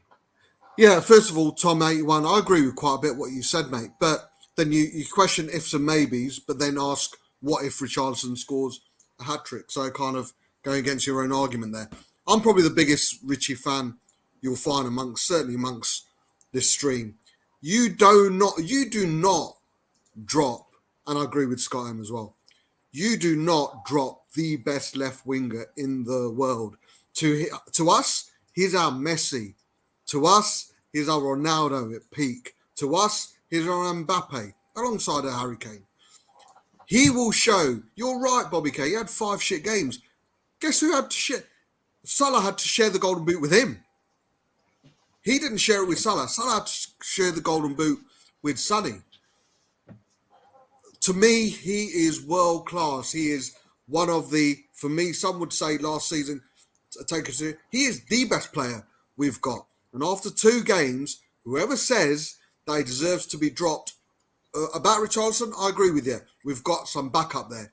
It should G up Sonny even more. I agree with Rez. If he's having 4 or 5 consistent games where he's not doing it, then of course, no one's undroppable. But to think about dropping someone, not resting someone, not taking someone out of the limelight, not to give someone else an opportunity, but to drop him after 2 very shit games, let's be honest, there's no denying he's been shit, but to overlook what he's done for us season in, season out, and I keep on saying, the best left winger in the world, no way you drop him. And like Scott M says, there are 4 or 5 other players who deserve to be dropped way earlier, way before he should have ever even enter content. We're all saying this because Richarlison's brought in, and that's what we want. We want options. We want that class. For me, Richarlison's got loads to do, fucking loads to do to even touch Sonny's performances and the level that Sonny brings to the team. I really do believe that. That's how much I rate Sonny. You want to give Richarlison a go, that's fine. But the thought of dropping Son, no chance. The thing is, just to even add to what Danny's saying, you see, we're judging the first home game of the season against Southampton, which you're thinking, okay, Sonny and Kane should be all over that. They weren't. Okay, fine. Then we go away to Chelsea, where we notoriously play shit every time we play them. We get battered. Let's be honest as well. So we're judging, these are the 2 performances that we're basing on. If, like Red said, 3, 4, 5 games, in those 3, 4, 5 games, you would have played Southampton, Chelsea, Wolves, Nottingham Forest, West Ham. In those 4 or 5 games, you have a better context to say, well, there's a level. If we haven't played Liverpool, Man City, Chelsea, do you understand? You can say, all right, I can forgive you against the Chelsea game because that can happen. But then what about, the Southampton, Nottingham Forest, Wolves? Well, then that becomes a little bit more problematic. However, I truly believe that if starting from Wolverhampton, you're going to see better performances already. And it's going to happen where he's going to take that one match where he bags himself 2 or 3 goals, and you're going to think, what was the hassle all about? Listen, I'm not saying Richarlison won't deserve a chance. He will get his opportunities. That's what he's been brought in for. And I'm a fan of Richarlison. I'm a massive fan of him. But to say after 2 games, talk to me after 3 or 4 games. If these are the performances, then I'll be the first one here and say, guys, I think you guys may have a point. But after 2, I'm not. Bobby, question for you before you go on. I'll give everyone 100 quid to you as well, Bobby. I'll give everyone 100 quid. I said, right, go and put a wager on a player getting a brace, and the choices are Richarlison or Sonny against Wolves. Who would you put the money on? Sonny. Yeah. Go on, Bobby. Sorry. Who's starting? You are. Well, that's who's starting, Sonny or Richie? Then I put the bet on that in the game, Sonny or Richarlison. No, fair enough. No, I'm not disagreeing. The one thing. Go ahead, Bobby. No, go ahead. Thank you. Sorry, I'm not disagreeing with anything Bob, Iggy, anything you guys are saying. I'm not sitting here saying we're dropping Sonny. This is almost a mentality thing for us as Spurs fans, because I'm saying we need to start creating that rotation. Like when De Bruyne, when Gundogan starts for De Bruyne instead, we all know which one's a better player.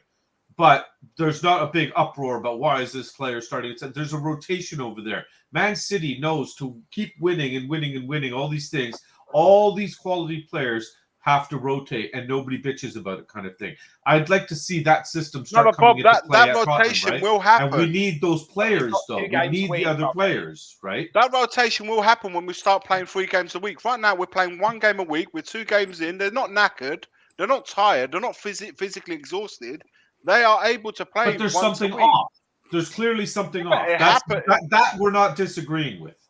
It can happen when you have a couple of off games. I'm not saying that Sonny goes to the bench and he gets, that's it. He doesn't. You know what's happened there, Bobby? I'm just saying it doesn't hurt to start Richie, give him an opportunity to come in and fire things up. Your argument for me will become valid once we start playing 3 games a week. Then you can honestly say that. But what I'm trying to get at, we're so used to these guys, and I will include Kane in this because Kane's had 2 shit games as well.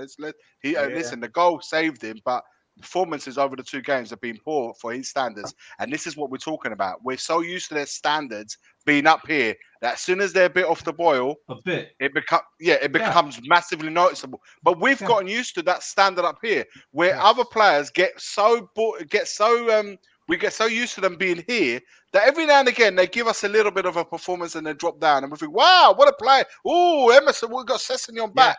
Yeah. We're so used to them being here.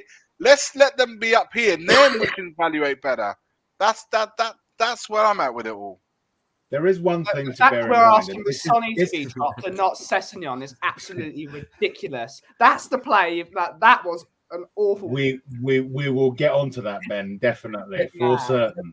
But the question that comes up though is that when Richarlison came on, I know he didn't come on for Son, but when he came on, yes, our entire just the whole intensity, everything that we were doing changed. Is there a place for Richarlison to be starting games now? Be it in place of anyone, to bring a different dimension to the way that we play?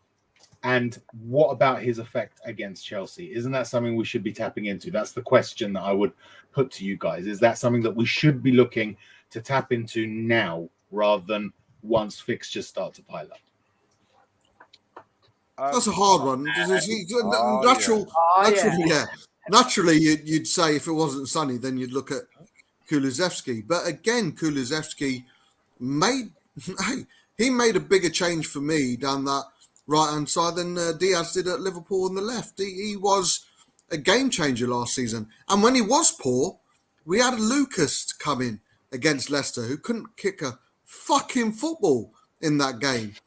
And it was substituted after 55 minutes, and Kulusevski came on and nearly became man of the match. That's how good a player he is. So naturally, you'd think Richie would come in for Kulusevski. But again, the front three, man, they got us 4th position last season. There's no denying it. We were good defensively. We were a bit more solid. We had 3 clean sheets at the end of the season. But it was our front 3 that made the difference. We were comparing our front 3 against Liverpool's best ever front 3. So after 2 games, if that agreed argument on my behalf, if we're saying about Sonny being dropped off 2 games is, for me, invalid and should be thought about, for me, the front 3 shouldn't be touched because of what they brought last season. Rich's time will come, man. There's quality there. They will come on and make a change, and he'll earn his place rather than put him in there for the sake of it. But there's every argument it's only Wolves. I'm fucking going to regret saying that. I'm going to regret saying that. I think Richie thrives. Richarlison thrives on spaces left behind by the. You can call him Richie. I'll allow you. Right, Richie. Okay, Richie is he thrives on space. He thrives on teams playing higher defense, so he can get in behind. A lot of these teams you'll find that will come to the lane and will play a low block, or I'm not saying Wolves are suggesting, but they will probably set up in a similar sort of way Southampton did. If that is the case, then I don't think it's that sort of Richarlison's game. I think Richarlison will become more of a handful away from home when the teams are a little bit more braver, a little bit more open, a little bit more attacking to allow us to get in the spaces behind. And I think that's where Richarlison will get most of the joys. So perhaps I don't see him starting against Wolves, but there's a strong possibility that maybe away at Forest, because we got away games after that, away at Forest and then away at West Ham. I think those are the kind of games that I'd be looking to getting Richarlison involved. That's my sentiment, guys. So now we come to another point of contention, and Ben and Bob will certainly be testament to my rage on Sunday. Sessegnon, is his confidence really all that valuable to have started him against Chelsea? Let's go with Nick, because you've not said much. You keep it that way. Oh, yeah.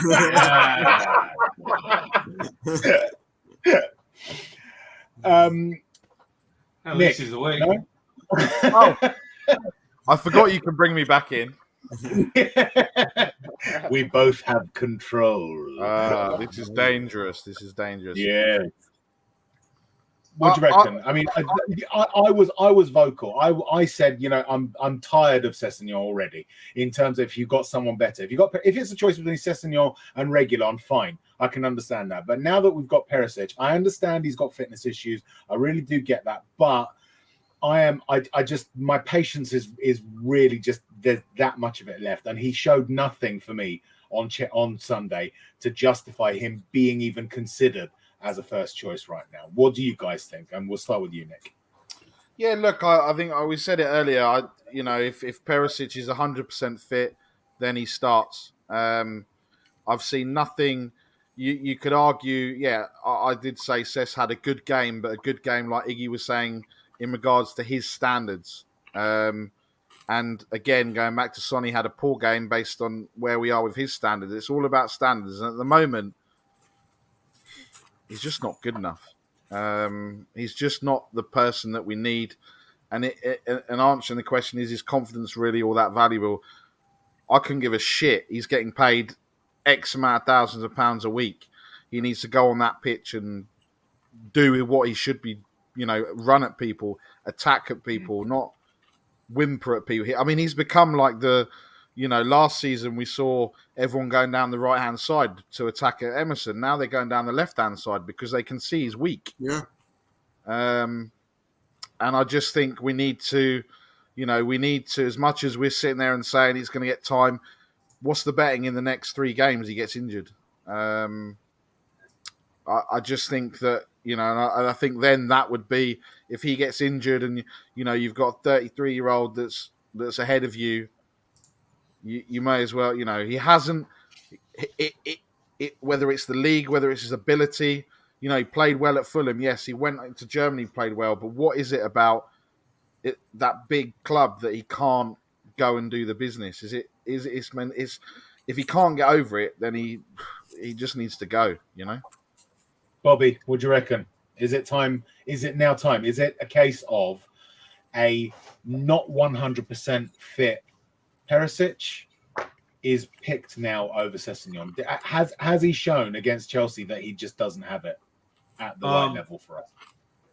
For this one in particular, I was actually one of the ones that said start Cess just because he did well in the first game, and I was pro Cess only to see if it could add to his confidence and give him a little bit of a run and start getting into the team a bit more, because at the end of the day, we want to rely on the younger player versus the older guy. I want to see Perisic come in later on in the game when we need him and not have to rely on him for 90 minutes.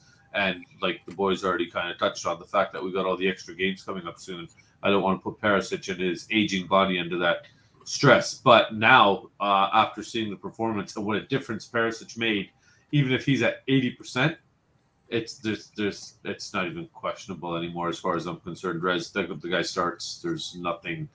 I'll take him at 80% if that's whatever he's at right now. Whatever he came in with at the end of the game, he's at 60%. I will take that over the 100% Cess right now, because I think he's just that much of an impactful player. And like I said, just seeing touches of him and just a glimpse was enough for me to jump on the Perisic bandwagon quickly, and I'm firmly on board. So yeah, sorry, Cess. Oh yeah. Oh yes, Ivan for me. I want the Perisic. Sorry, Cess. You're gonna have to start working hard for your spot again, right? So hey, Luca. So Ben, we were echoing each other in the build up to this when it came to that question. What's the future for Sessegnon in your view? He's going to have to take a back seat and learn from the master. The question at the weekend in the Wall, 10:45 Saturday nights, by the way. Great show. Why would you start? Not as good as this one, but it's still a good show. Yeah. Why Why would you start the apprentice over the master? This is a man who has had Good question, mate. That's a good one. 15 years 15 years of playing in big football matches and not being a cog, being the cog. His last season at Inter Milan were 2-1 down in a final. Perisic scored 2 goals in 5 minutes and he won the game. That is levels. Sessegnon scored 1 game in 3 years. And everyone's going mental. Everyone's like, "Oh, look how wonderful this kid is. He's brilliant. He's back." Blah blah blah. A lot of people rate Sessegnon, and I get that. I'm not on the bandwagon of Sessegnon is the worst footballer I've ever seen. Absolutely not. But look at Ivan Perisic as a footballer. He's now, in my opinion, the leader of the team. He needs to be out there because he is going to show everyone that even at his age, he is world class. I think he'll start. You have to start him. Wolves are going to play a very defensive system at the weekend because Wolves are a very pragmatic team with Bruno. They fought not without Connor Cody. Now they're playing a 4-2-3-1, I believe it is, or 4-3-3. Yeah, we have to expose their fullbacks. And if I'm looking at putting my money on who's going to expose a fullback more, it's Ivan Perisic with his strength, his speed, and his crossing ability. We're going to be putting balls in the box at the weekend. Because they're going to be hunkered down in their box, not necessarily a low block, but we have to play him because he's going to win us the game at the weekend. We have to have him shooting from distance. And so this is Perisic has got crossing ability. He can get past his man. He can shoot. He can score. Are we likely to see? I mean, Iggy, do you think that we're going to see him start? And do you think that this will start? This might, in actual fact, help Sonny's game as well. Maybe get him on the score sheet. I was just about to. Yeah, you beat me to it. I think if we get that chain, this is what I'm talking about. Every part of the pitch is based on partnership. It's based on the chain. So you've got the 2 centre backs. You've got the winger and the left back, and vice versa on the other side. The partnership, the forward line, and the midfielders. We get that chain right, which is what we got awfully wrong against Chelsea. The Davis, Sessegnon, and Son. It just didn't work. We got absolutely overrun, and everyone suffered the consequences from that, including Son. If we get the Perisic in, and I completely agree with Ben, because he's got a different aura about him. Now, Sessegnon, like I said before, he will offer you. Sessegnon will come in handy when Perisic is the one that needs to be rested and then be in a rotation system. So when you're likes against the teams of Southampton and Wolves, those are the kind of games you get Sessegnon involved. Now, every player that gets selected in the 11 by the manager have to all do one thing: justify the manager's choice with performances. If you don't do that, then you haven't justified the manager's picking you, which is when we criticize the manager for selecting you and you putting in shit performances. Then what has the manager seen that we haven't for you to play the way you did? So that's how it works. So what has Sessegnon done? He's given us a good performance against Southampton, not so good against Chelsea. Perhaps he does deserve another chance because I'm trying to be consistent in what I've said about Son. So he's had you have to use that method right across. So I wouldn't be surprised if Sessegnon started on the weekend to give him another opportunity. But then Conte's got to look at it and goes, well, I need to get Perisic up to scratch. And although he's not on the level where Conte knows that he can be, we have to start giving this guy 55, 60, 65 minutes to get into the rhythm of things. So that's where if it was up to me, I would start, because we're playing 1 game a week right now.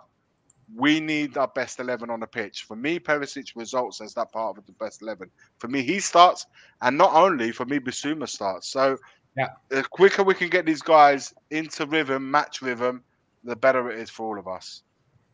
So, Bob, there are people in the chat saying about he should be made captain. Obviously, Hugo's the club captain. He's always gets the armband when he plays, and then Kane is sort of the de facto. But do we need more leadership on the pitch? Will Perisic bring us that? And really, is it time for us to cut our ties with Sessegnon and think of him in terms of your Harry Winkses, who had promised but just aren't able? I think leadership doesn't come into it, Rez, if I'm honest with you. We should have 11 leaders out there. Kane's a leader, Romero's a leader, Hugo's a leader. It's quality. I mean, we all know he's two-footed, but his right foot is naturally right-footed. To have the audacity to put in a corner with his so-called weaker foot in the 96th minute for Kane to get onto, that shows everything, A, about his confidence, the way he believes in himself, and his quality. I don't understand this. Hey, listen, and I'll always say this, and Ben knows what I'm about to say about Sessegnon. For me, Perisic is easily the best wing-back we've got at the club, be it left or right.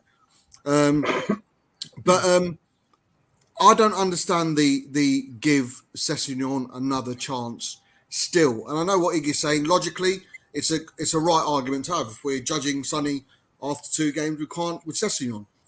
Sonny got more goals last season than what Sessegnon made appearances in the last 3 years.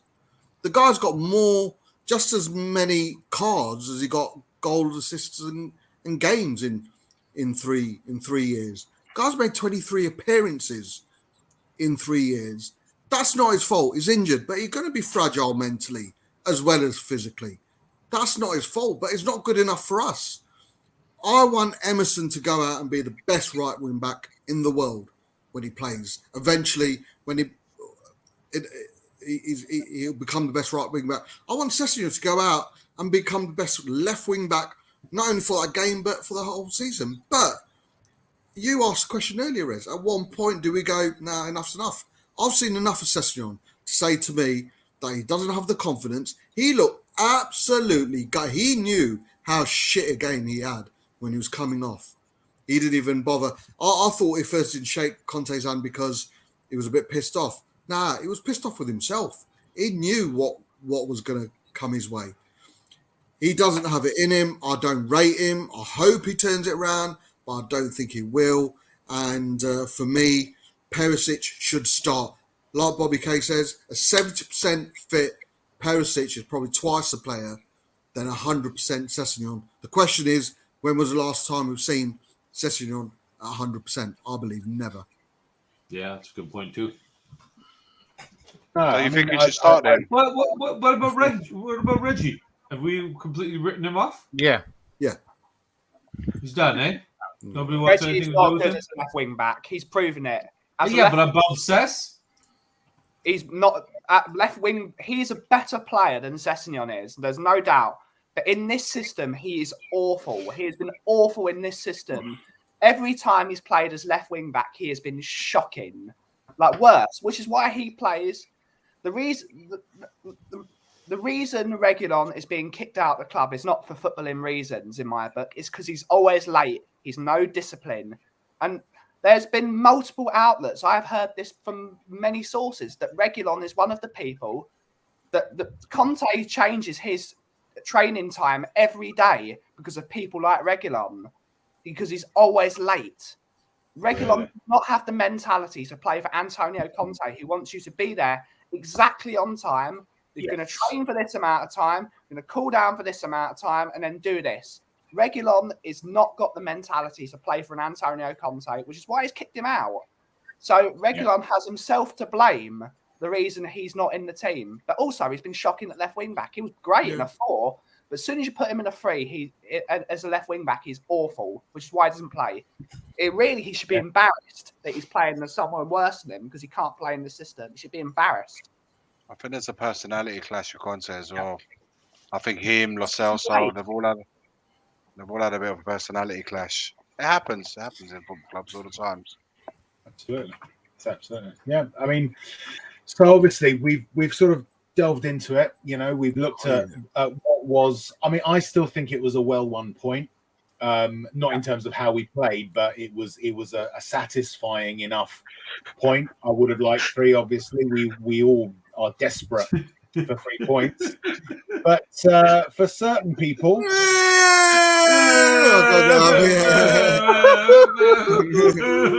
Harry Kane ruined my weekend. Anthony Taylor Should have been a tackle. We can't have Anthony Taylor reffing us. Should have been a foul. Should have been a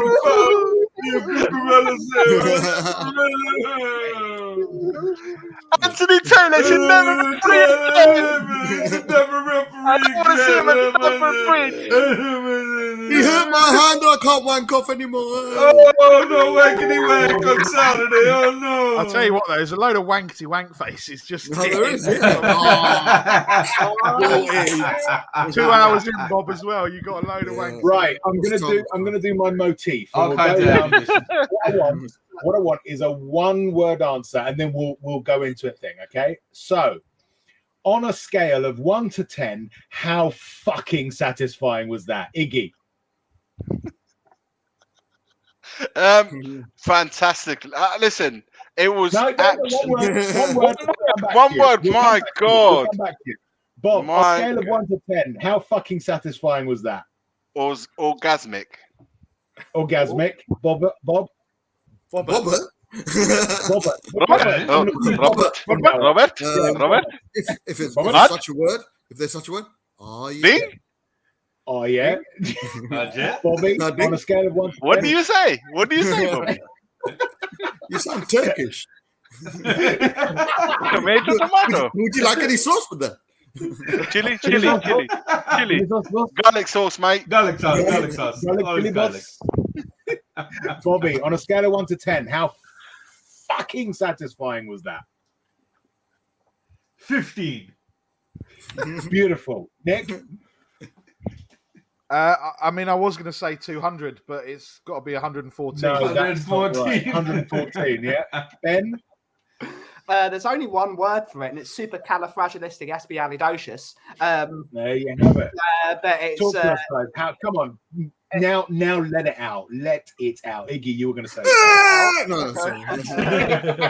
Oh, no, sorry. No, that's for later. yeah. Hi, Laura. Go on, Iggy.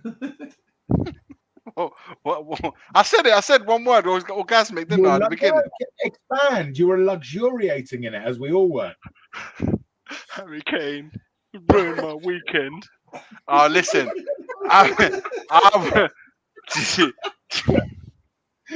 You know what?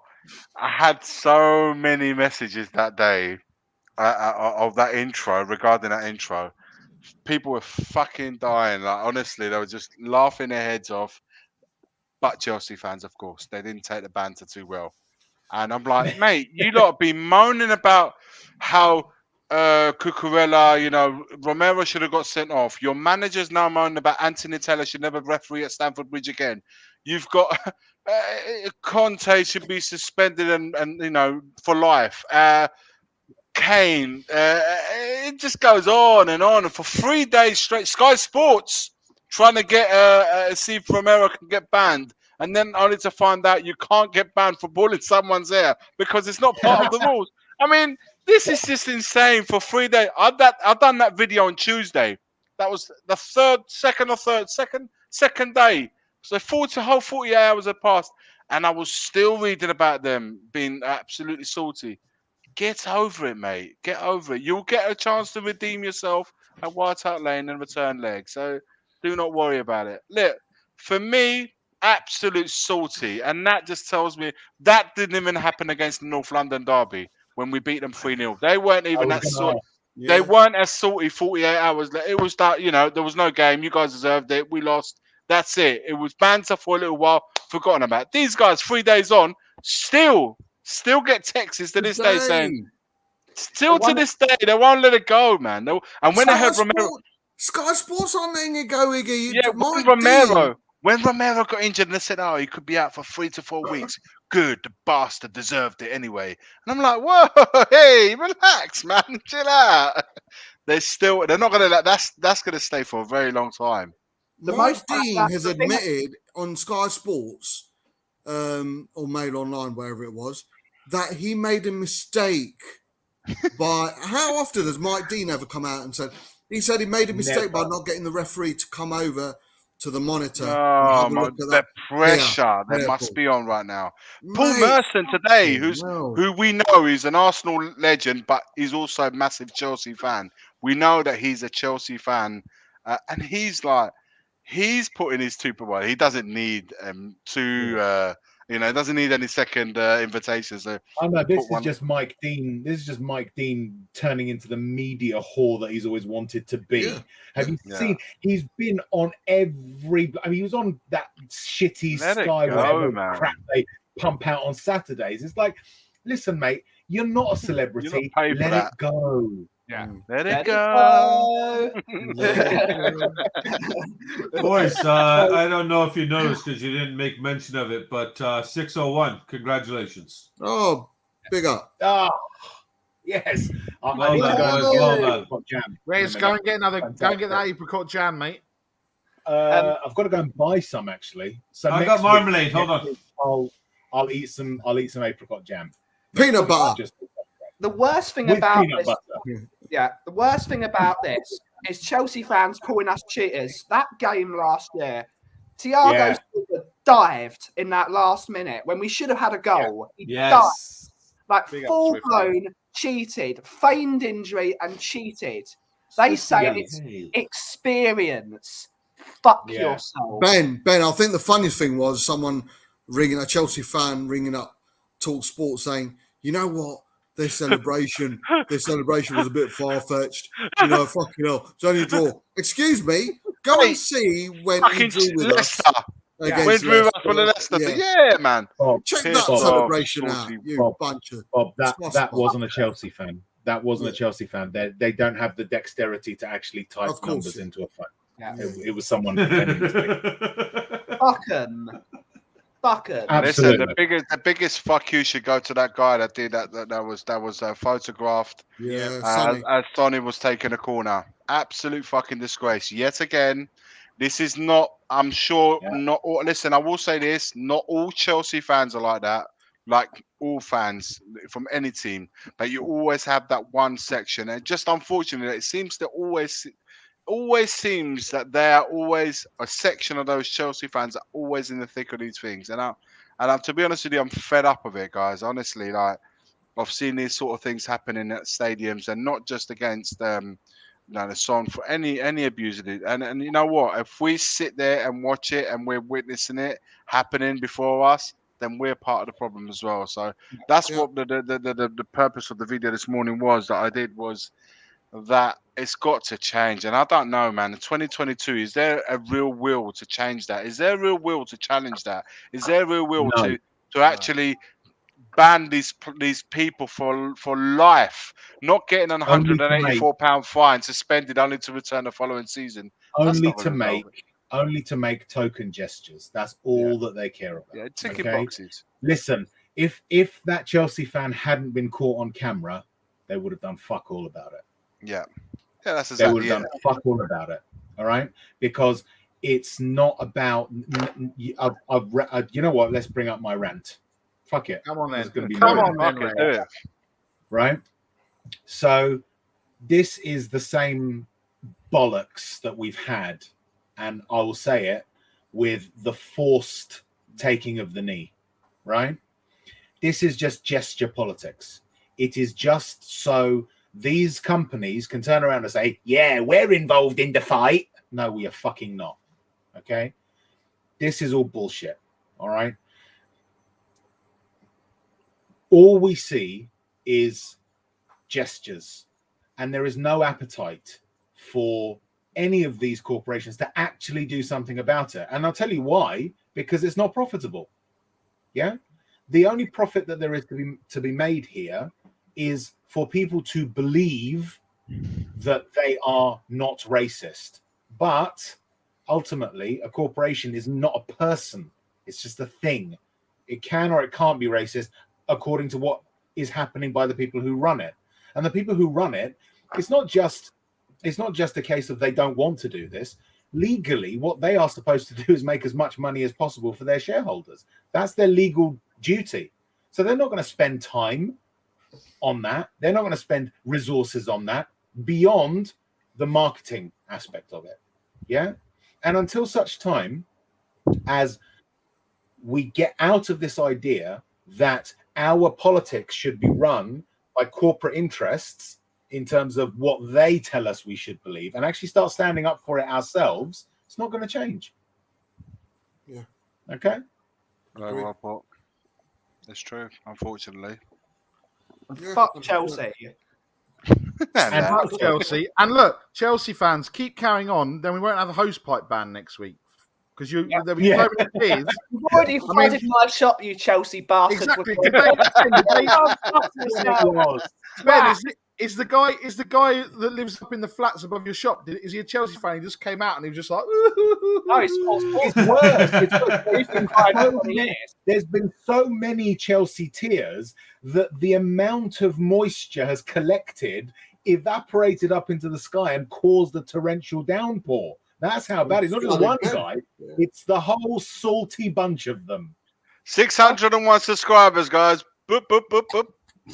You know what's funny, Rez? While you were doing your rant, I didn't see this picture. I just heard the story about the guy making the gestures while Sonny was taking the corner. So while you were doing your rant, I was looking it up, and I just Googled racist Chelsea fan. Yeah. Well, the results were quite outstanding. I didn't get one Google image back. Fucking hell. I don't know which one to pick from here. The list that came back to me is absolutely fucking amazing. it's bigger than your Pornhub account, Bobby. Yes, it's bigger than my Pornhub login. That's a lot of shit I look at, guys. This is a fan base whose core group, the ones that go away, are the ones that forced a black man off a train in his own fucking city. Paris, yep. Yeah? Yep. He lives there. All right? He has more right to be there than they did. And they forced him off the train. Fuck Chelsea. And John Terry's Iggy, are you kidding me? Holy shit. What a dipshit. Iggy just sent it to me. I'm looking at it now. What? Wow. Yeah. Yeah, Bobby, that's not the thing you wank over, yeah? Make sure you make sure it's different WhatsApp. Hey, fuck you, it's my house. I wank where I want when I want. Tissues for everybody. Tissues for everybody. I wank where I want. I take my Kleenex. I wank where I want. Kleenex, your wanking partner for life. Right. Looking forward. Let's forget the salty cunts. On to Wolves. Good job, we're not at 1,000. On to Wolves. Why, you can't say salt if you're at 1,000? Apparently, yeah, I don't know why. Why is he crying like Chelsea fan? Saturday, I think is it the early kickoff Saturday or the late kickoff? It's Saturday 12:30. 12:30, 7:30 early here. Kickoff Saturday. Is it going to be sheep in wolves' clothing for us? Are we going to get revenge for last season? I think it's wolves in wolves' clothing. To be honest, Chelsea Wolves are a very decent team. They've got a very solid defensive unit. I don't know if that's what context are you? Unit is rude. They are a brilliant defensive unit, and we've got to learn how to expose them because they will not concede many goals with this manager. Ruben Neves is a top quality midfielder, and we should have him at our club. That's who we should have. Level is a proper quality midfielder. They've lost Connor Cody, which is going to be a massive miss for them because he's a brilliant leader of that back line. But there is no reason if we go there with our best, we can get a result out of the game. So I'm going to say 2-0. Fantastic. It'll be a very Iggy. Look, the two, they've lost one and they've drawn one, and the problem in those two games have been them scoring goals. So they're really struggling at the moment, and we don't know where the goals are coming from. They're readjusting, obviously, like Ben was saying, they've gone to a back four, lost Connor Cody, so they are making changes through the way this manager wants to play. So they probably facing this game at the Lane, probably at the worst time for them. They probably needed an easier sort of match to still kind of get their stuff going. So if we play in the same sort of intensity manner that we did against Southampton, I'm not saying that they're going to be like Southampton. I'm just saying that if we go out with that same intent, I think we're going to have a little bit too much for them. So I could see a two goal, maybe 2-1, 2-0 or 3-1. I would agree with what the guys are saying in the chat.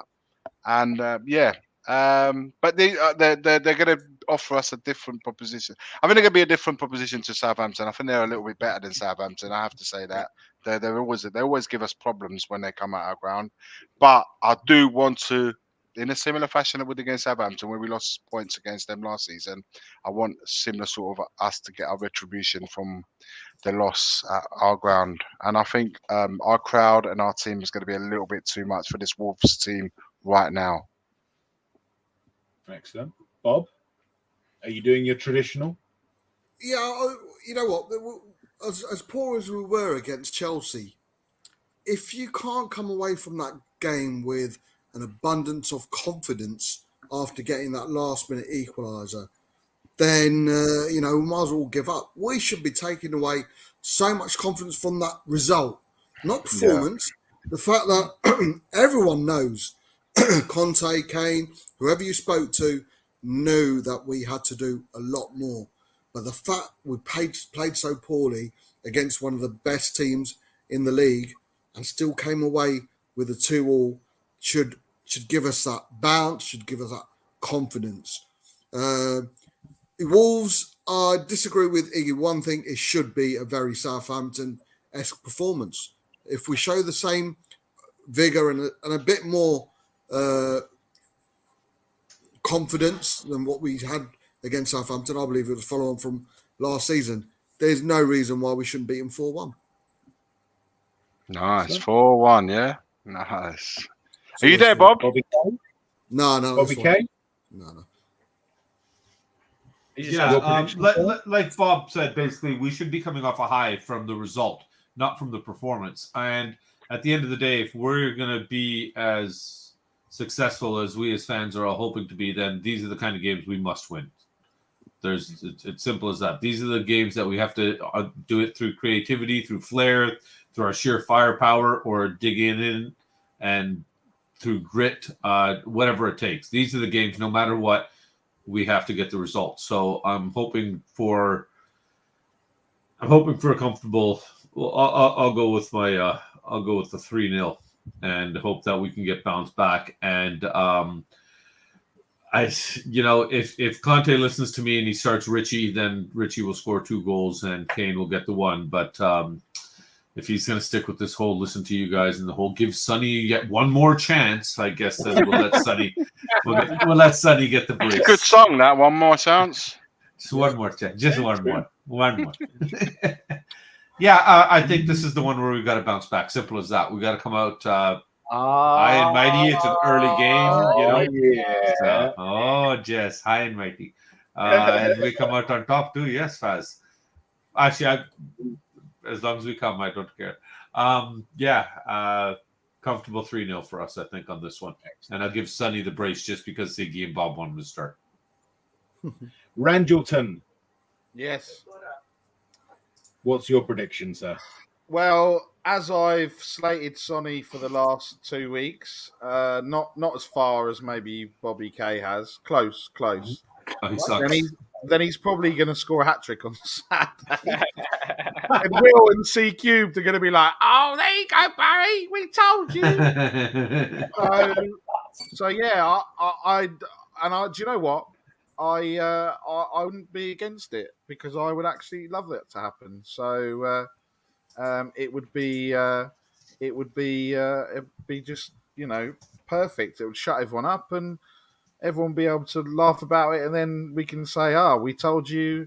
Iggy can sit there and say, "I told you, give him a couple more games," and then I'll probably hear. Well, how do we know that Richarlison would have scored 2 goals?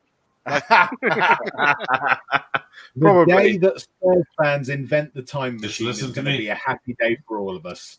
Yeah. Anyway, So that's it. I think 3-0 Son hat trick. I think we're going to win. We're going to. I don't think we're going to lose all season at home. I'm going to say that now. Superb stuff. It's that time, guys. It's time for Challenge Bobbyka. What? For those of you who live in He this doesn't country, know what he's talking about. He's like, what? He doesn't know, does he? There was a hugely famous and well-loved television show called Challenge Annika. Yeah. Here. And Great ass. we're going to. Yes. Thank you. And she had. Annika did. Annika did. Yes, Annika Rice. I'll tell you what. Google Annika Rice after we've done the quiz. No, not now. what she looks like today. Back in the day. Yeah. I put this away for now. Yeah. Okay. And then your tissues will come into good use. But we have some questions for you. Okay. And we're going to basically the rest of the panel decide how many points to give you. Okay. Are you clear on that, Bobby? You're the contestant only. I'm the quiz master. The other we're just four judging you. are the judges. Yeah, we're just all right. judging you. They're going to judge you. Are you up for that? I'm not Carl, so I don't know about taking on 5 guys here, but I'll try. Yeah. Anyway, so question 1. Are you ready, Bobby? Are you prepared? It will never be ready for this. I fucking doubt it, but go on. Okay. So question 1 is, Antonio Conte is renowned for his full head of gorgeously styled hair. On a scale of 1 to 10, how many should he donate to the Thomas Tuchel Trichology Trust? Just so everyone's aware, trichology is the study of hair. Yeah. Which we're a part of. I'm going to say, because the scale starts at 1, I'm going to have to give it a 1. Otherwise, my answer would be 0, because I don't think he should give Tuchel anything but a good right fucking hook. Excellent. Nick, how many points are you awarding? 114 divided by 114, so we've won. 7,000. 1 point. Excellent. 1 point out of 200. Out of how many? Out of 200. Excellent. Nice, Ben, nice. How many points are you going to think? By the way, panel, you can award 0 and also negative points as well. Wow. I'm just getting the calculator out to. Good. I was thinking 200 points minus 86, I believe. I think I think Bobby didn't give it the rigor that it really deserved to that answer. But it was the first question, so I didn't even know I was being. You've got to be ready at the start, and you've got to be ready at the finish. Oh yeah. I think 114 points suffices for Bobby. If you give a bit more vigor in your answer, I think you can get the full 200. Okay. All right, buddy. I'll get one. Amazing. Okay. 114 points there. So 1 point from Nick, 114 from Ben. Bob, how many points? First of all, did you like the answer? No. And how many points are you not awarding now? 69. So 69. Racist. Excellent. Excellent. Out of how many? Minus 69. Out of minus 69. That's a good score. That's an bloody good score. That's a Gino then. Wait. Yeah. And Iggy, did you like the answer? I did. Do you know what? I did like the answer. For the first effort, Thank you, I Iggy. thought it was a really good answer because he deserves fuck all. So even 1 is too many. But, Thanks, Iggy. So you're yeah, so, no, 1, I mean, on a scale of 1 to 10, I'm saying 1 is too many. Not a score for Bobby. Let's go. I believe saying that was score for Bobby. It was a good answer. Then give him 1 out of 10. Thanks, Iggy. Thank you so much, Iggy. Just for you, I've been practicing my Italian. Okay, very good. And then it's got to be a 170 out of 200 just for first effort. I'm going to score him high. Hey, Iggy, don't forget the kids are watching. Think about the children, brother. Think about the children. All right. Then we go down to 114. Hey, paisa. So 1 plus 114 plus 69 plus 140. So what do you 4 points you got, Bobby. Well done. What do you want to give me a high score? You have shop for sale? That's some top quality racism there. Love it. Hardcore. Question 2, Bobby K. Yes, sir. Mido is renowned for his knowledge of lamb dishes. On a scale of 1 to 10, how many lamb dishes would he consume at halftime? Mido is renowned for his knowledge of lamb dishes. In fact, he is known to cook up a lamb right before the game, slaughtering it before the team starts to inspire them with the blood coming out of the lamb.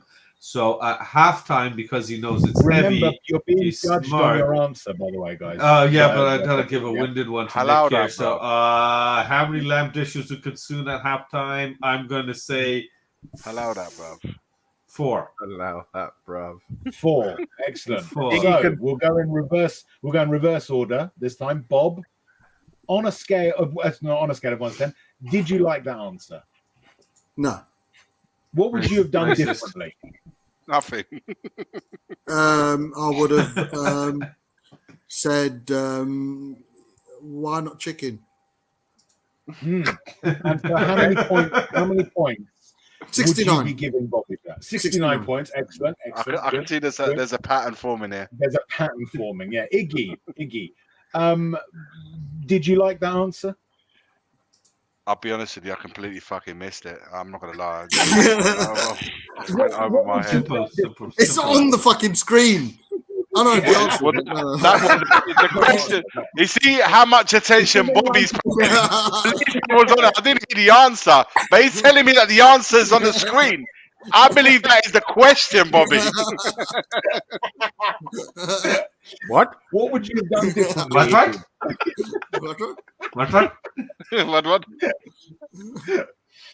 Oh dear God! The question was it halal? You didn't question Was it that. halal? That's, You should have questioned. that's That what was you should have done. the details. Details are very important. I was Bobby trying to K. ask, but Nick kept cutting me off. He's like, "Oh, I'm the host of this show. You don't ask these questions." Yeah, Nick does sound like that. You should have insisted, Bobby. So I'm guessing, Iggy, that you would give him a very low score. Yeah, I'm not. What would you give him 99. Out 99. It takes the pennies to out make the of- pound. Very good. 99 out of. Oh, was it 200? 200. No, We'll no, stick it to whatever number you want. It can be 99 out of 4 million if you like. It's up to you. 99 out of 69. Out of 69. Excellent. That's good. Ben, did you like Bobby K's answer? I don't like that he didn't bring in religious preferences to his answer. So I was Very- only, I'm only Very, gonna- very important. was only going to give him 57. Was only going to give him 57. And then I realised Bobby K is a really nice guy. So I times it by 2. So Thanks, it was Benny. 114 for me. What? If he does really well, he can have that extra 86. And no Excellent. calculators were used during that answer. During the answer at all. No. Nick, did you like Bobby K's answer? No, I thought it was shit. Minus 100. Let's move on. There we go. Lovely. Well, Nick, come forward a bit. Come forward a bit with your head. Lift it up a little bit. Just a little bit to your right. So you're right. There you go. Looks like you're in a fucking hat now, look. Good. What? What? Bobby K, are you ready for your third question? No. I don't think I have a choice. Yes. Alan Gilzine was renowned for being known as the King of White Hart Lane. On a scale of 1 to 10, how renowned was he for his hobby of judging the crustiness of Bakewell tart pastry? Tart. Oh, yeah. Oh, yeah. Is Make this it a a good fucking one, Bob. Englishman question or something? No. You racist. You racist. This is bastard. What the hell is a Bakewell tart bringing mustard pastry, into it? man? How You dare racist. you? The only Bakewell- tarts I know in Tottenham Bakewell was that one tart girl, pastry. Tracy. No, the only tart I know in Tottenham was Tracy, and I how give it a renowned was 9. he for his hobby Oh, of judging the crustiness of the pastry Of that Tracy's you find on flat. Bakewell tarts? I must admit, Like I I don't know said, what Bakewell tart this pastry is is. I'm turning the Shut question up, since for me. I'm making I it don't. personal. This is the The foreign in only me tart now. I know, the foreigner in you. I'm going with You got a Tracy's foreigner tart, in and you? it is 8. Oh, yeah. Oh, yeah. 8. So I give what's your answer? Tracy's tart pussy an 8. Oh, that's his pastry. That's lovely. Nick, Oh, it's the how almond offended were cake. you? Why don't you just call it an almond cake? It's called a Bakewell tart. Jam in it. Let me help It's you got with that jam one. in it. That's No. not a Bakewell tart. That's not a Bakewell tart. Yes, it is. It's got the jam in it. It's got the jam in it. Oh, Oh, it's it saying doesn't it's got have jam in the glacé cherry. It needs to have the Yeah, glacé true. cherry. It might have come off. That is a It might have Bakewell come Needs off. to look tart. like You know Mr. it. Kipling. Mr. Kipling's Bakewell. I know Yes. Kipling. Come on, we've got 3 more questions. Can you hurry up, Oh. please? Okay, well, I'd like to say that Bobby K, I'd prefer if he talked about the crustiness of Tracy's flaps rather than.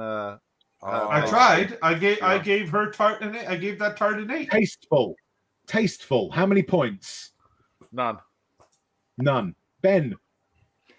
I'm actually going to give Bobby K 100 points because, as he is right, Bakewell tarts are not actually crispy. They're actually flaky because they're soft pastry around their outside. So I'm going to give him 100 points. And then during my calculation of the answer, I thought about Luka Modric, who wore the number 14 shirt at Tottenham. So I'm going to add 14 points onto his 100. So I'm going to give him 100. What does that make?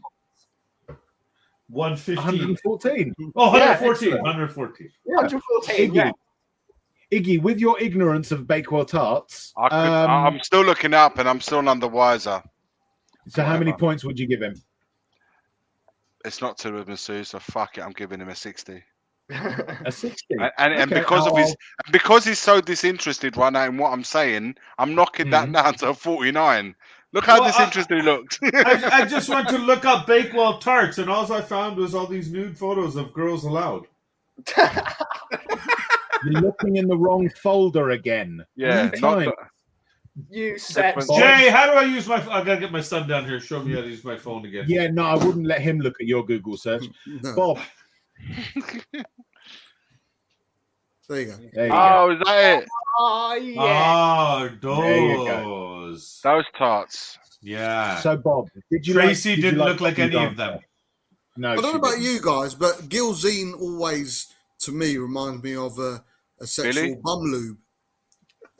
Would you like any Gilzine on it?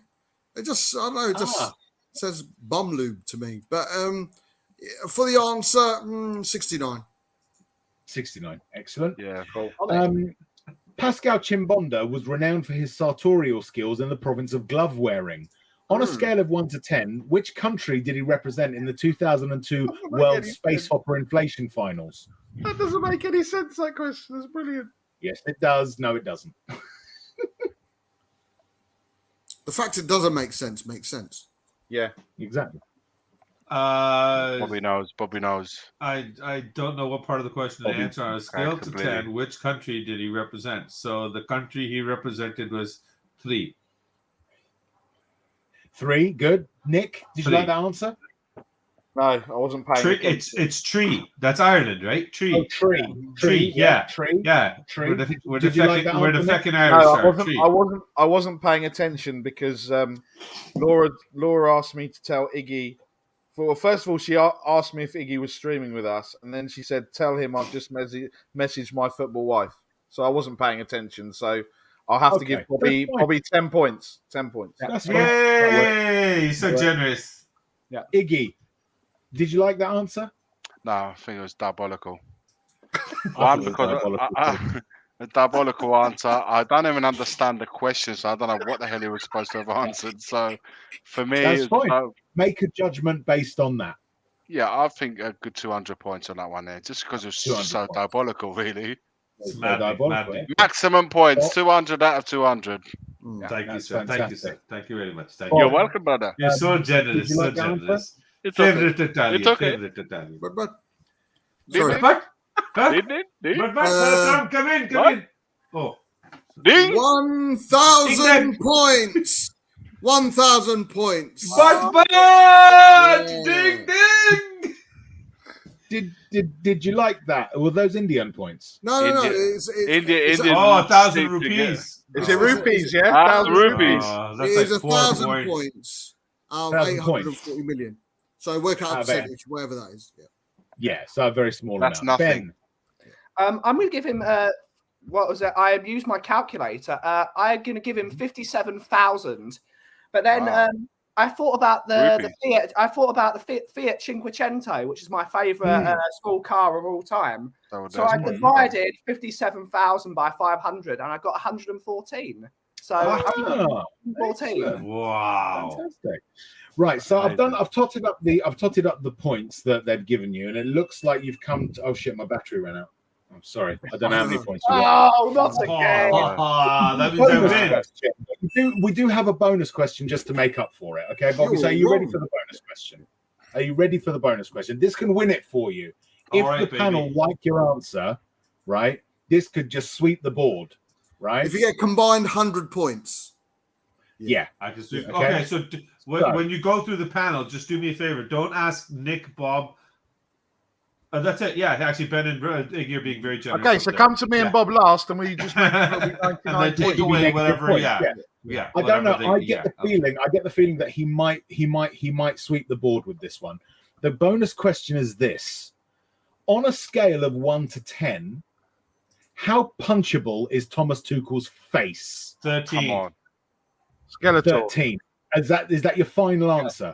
No, 17. 17. What? Romero, baby. 17. Fucking deck the motherfucker. Okay. Fucking punch the bitch. Fucking kick the bastard back to Germany. Fucking motherfucking bitch. Make him fucking ding ding, bling bling, bang bang, tata. Right, Bob? Give him a fucking tata. Patak. I'm done. Jesus Christ.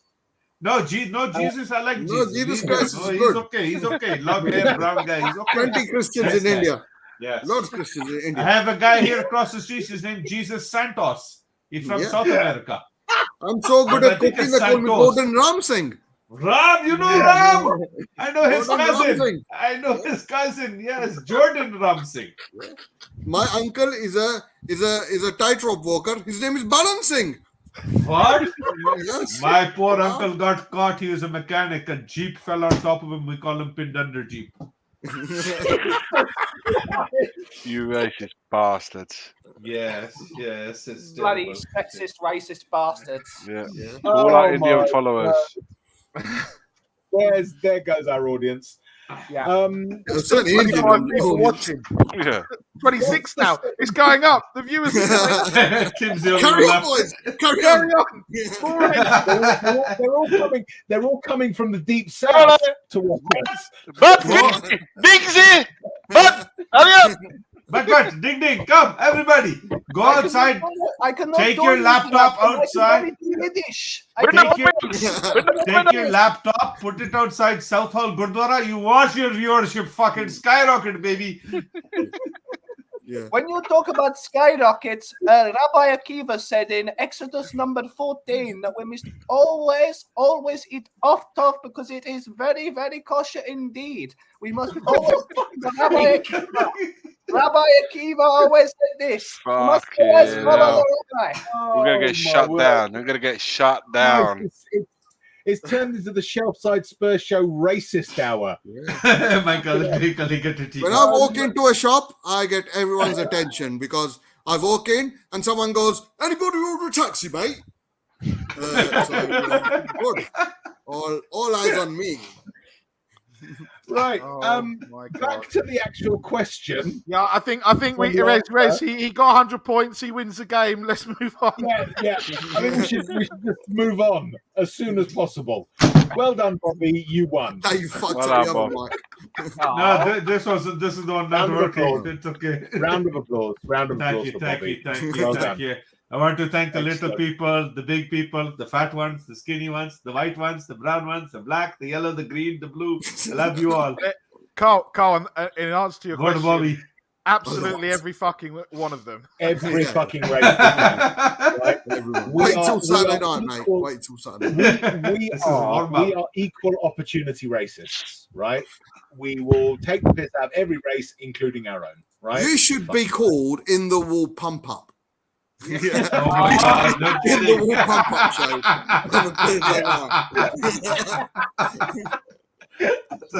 Very good. I can only make fun of my own people because it's the only voice I can do. Yeah.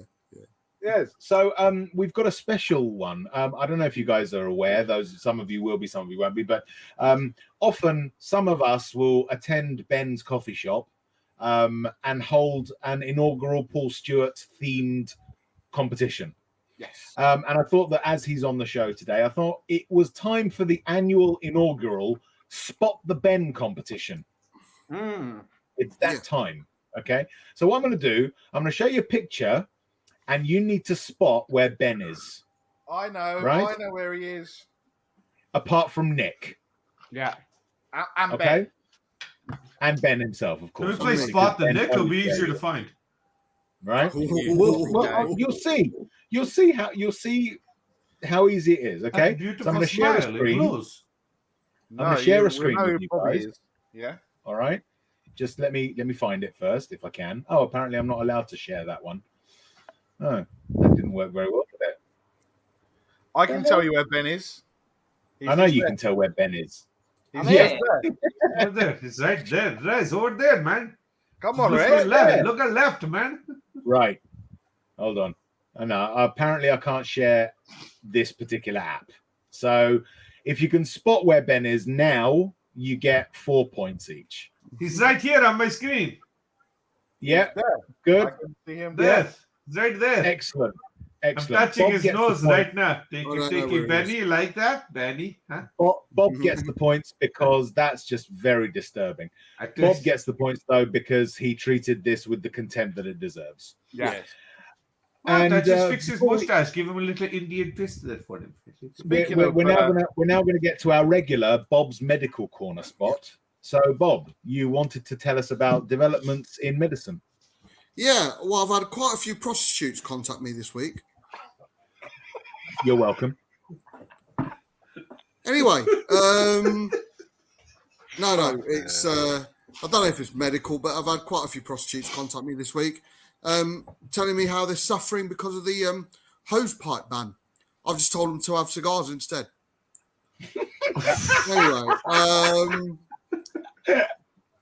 Anyway. Yeah. Anything else from the world of medicine? Yes, absolutely brilliant. We finished our donation page for the NHS on the 15th, so that everyone knows. And the target was obviously to get to 3. Donations have still been coming in. And we have got to £3,824. Almost 4. Absolutely. Wow. Fucking amazing. There was a donor from America. I don't like to brag because Iggy doesn't like bragging. But this is a different circumstances. Horses for courses. Yeah, but I wasn't in a coma. It's not like you're talking about your pee-pee. No one likes to brag, Bob. Yeah, that's right. Coma or no coma, no one wants to brag. 3824. We're waiting for. And is that getting doubled, by the way? That's getting doubled. That's been confirmed. Because I was getting a bit worried that if they're gonna double it. So I've spoken to the trust or the people who are involved a couple of days ago, and they have reassured me that it will get doubled. And we're sorting out a specific day where we go in, film the lot, see so many nurses with their happy smiles. Yeah. And there will be a doctor who will be accompanying me. I'm hoping to get the consultant who was there for both of my induced comas, Man United fan, and he was absolutely brilliant. And I'd love to see him again because I've not seen or heard from him since. I think he spoke to Kimber a couple of times. I think Brian Daigle as well, Chris. He loved my glasses. That's the only thing I remember. But I really hope to meet him again. I'd love to see him again, as well as Tina, Timmy, Sophie, my physiotherapist while I was in hospital. Big up to absolutely everyone, and look forward to seeing everyone. I can't wait. It's going to be an emotional day, man. I can't wait. Even thinking about it, it's going to be massive. Oh yeah, it's going to be a big day. the best stream I've done since Bob Spurs started. Hitesh is still asking if you can donate. Is this Yeah, still open, yeah. Bob? Still, I'm not putting it out there, but if anyone wants to carry on sending donation, by all means, you can do. There will be a stop point. It's one of those that as soon as there's a donation, will be updated. I'm going to do it via Twitter. I'm a bit worried about doing it on a daily basis, but fuck it. And people are wanting to know. So every day, every morning, there will be, even if it's the same, I'll put the total out there. But I can't wait. I can't wait, man. I can't wait. Congratulations, mate. Well done, Bob. Well done. Big up, man. Big up to everyone. Not bad considering you want to raise £500 and ended up with 8,000, I suppose. Yeah. It is okay, I guess. It is okay. All right. It was all right. I guess your mum and dad would be a little bit proud. That is, you That's got they wanted 100% and you got 394%. I guess 100%. It is okay. And I'm going to do a thank you stream. I'm going to do a thank you stream. Only 12 hours, not 24. So I'd love any of you guys to come on and yeah, it might be elongated in the wall for 12 hours, but I don't think my brain can I'm hoping to get some nurses and doctors on. Then it'll be after the donations stream, and then I'll do a thank you stream, because then I can physically ask people while I'm there to come on the stream and just share memories and allow them to big themselves up. Can't wait. And anything we've raised is not enough. It's not enough for what they do. They risk their own lives. Nurses, doctors, they risk their own lives, and on the shit pay that they get, they do amazing stuff. Nurses who would rather stay in hospital than go home because they can't afford to with the cost of living. Nurses and doctors who would rather park half a mile away from the hospital just so they don't get deductions. The NHS don't deduct any money from them for using NHS car parks on a monthly basis. Mama K just got that. They just started charging them as of May this year. There you go. The privilege of being a nurse in the hospital, you get to pay to park at your own work location. Yeah, so there's little things. You get to know what the uphill struggles are of every nurse and doctor. We've spoken about it many times, Rez. And you were there. You came into the hospital and saw not the conditions, but the hard work that they put in and how careful they all were. And yeah, like I say, whatever we do isn't enough. And if it brings a bit of joy to them, there is another announcement coming because there's something I'm trying to sort out for Christmas for the nurses, in particular from Princess Alexandra Hospital. I just need to work that out for dates that are when they're free. So that'll be coming out very soon. And some people within the Twitterverse do know what I'm on about. Fantastic stuff. Well, we're coming to a close, and we'll close as we often do. Well, we've done it twice now, so I don't know if that counts as often. Ask us anything. What were your questions? Did we have any questions, Nick? We didn't actually get any questions. We got a question from Andrew Gregory. Could Perisic cover for Romero? But it's a football question, so we're not answering it. That's football question. And from Bobby K, why do you allow anyone on the show? I mean, seriously, don't you screen your panel ever? So we don't. Bobby K. There you go. There's the screening done. That was an excellent screening, I think. Yeah, excellent, wasn't it? Yeah, I thought so. Yeah. I thought so. So he's back. How did he get in? How the fuck did he get in? Obviously, you don't have an Indian running tech support in the back room. You cannot stop us. We've got two on the panel. That should be enough, surely.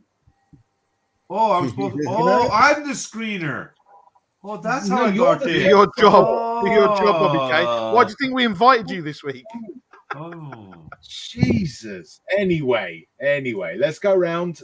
You've each got shows, so tell us about your shows, Ben. Start with Ben. When are you next? Noah. I know when you're next on. Yes. So daily streams from the coffee company. Monday through Thursday is our coffee afternoon, which happens around 2 p.m. At this moment in time, which is our chill show. On Fridays, Bob and Rez come over to the shop and turn the chillest show in the world into Shelfside Spurs in the Wall Light, which is just mental. So we will be streaming tomorrow from 2 p.m. With Bob and Rez, and whoever turns up. Stuart in the chat said he was interested in turning up. So brilliant. Hope to see you then, Stuart, if you're around. And if you're around tomorrow, big up. Hopefully you turn up. And also now, we have now joined Tottenham on Tour on the match day team. So you'll be seeing a lot of me over on Brian Daigle's show. I don't know why he's bothering, but we are on Tottenham on Tour doing the match day vlogs and having a lot of fun. So catch us on Tottenham on Tour every other week. Rotating with the Shelfside boys. 1 week it's the Kaufman, 1 week it's Shelfside. So we're all going to have a laugh and hopefully we have a great time. Yes. Big up. Iggy, when can we see you next when you're not causing Chelsea fans to cry? We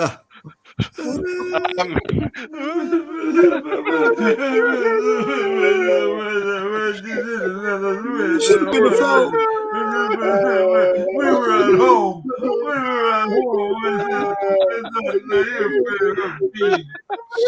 So much wank material here. It's unbelievable. Look him up there. Fucking Mickey Mouse up there. No. I will be back tomorrow morning with the Good Morning Tottenham Away videos, as per always.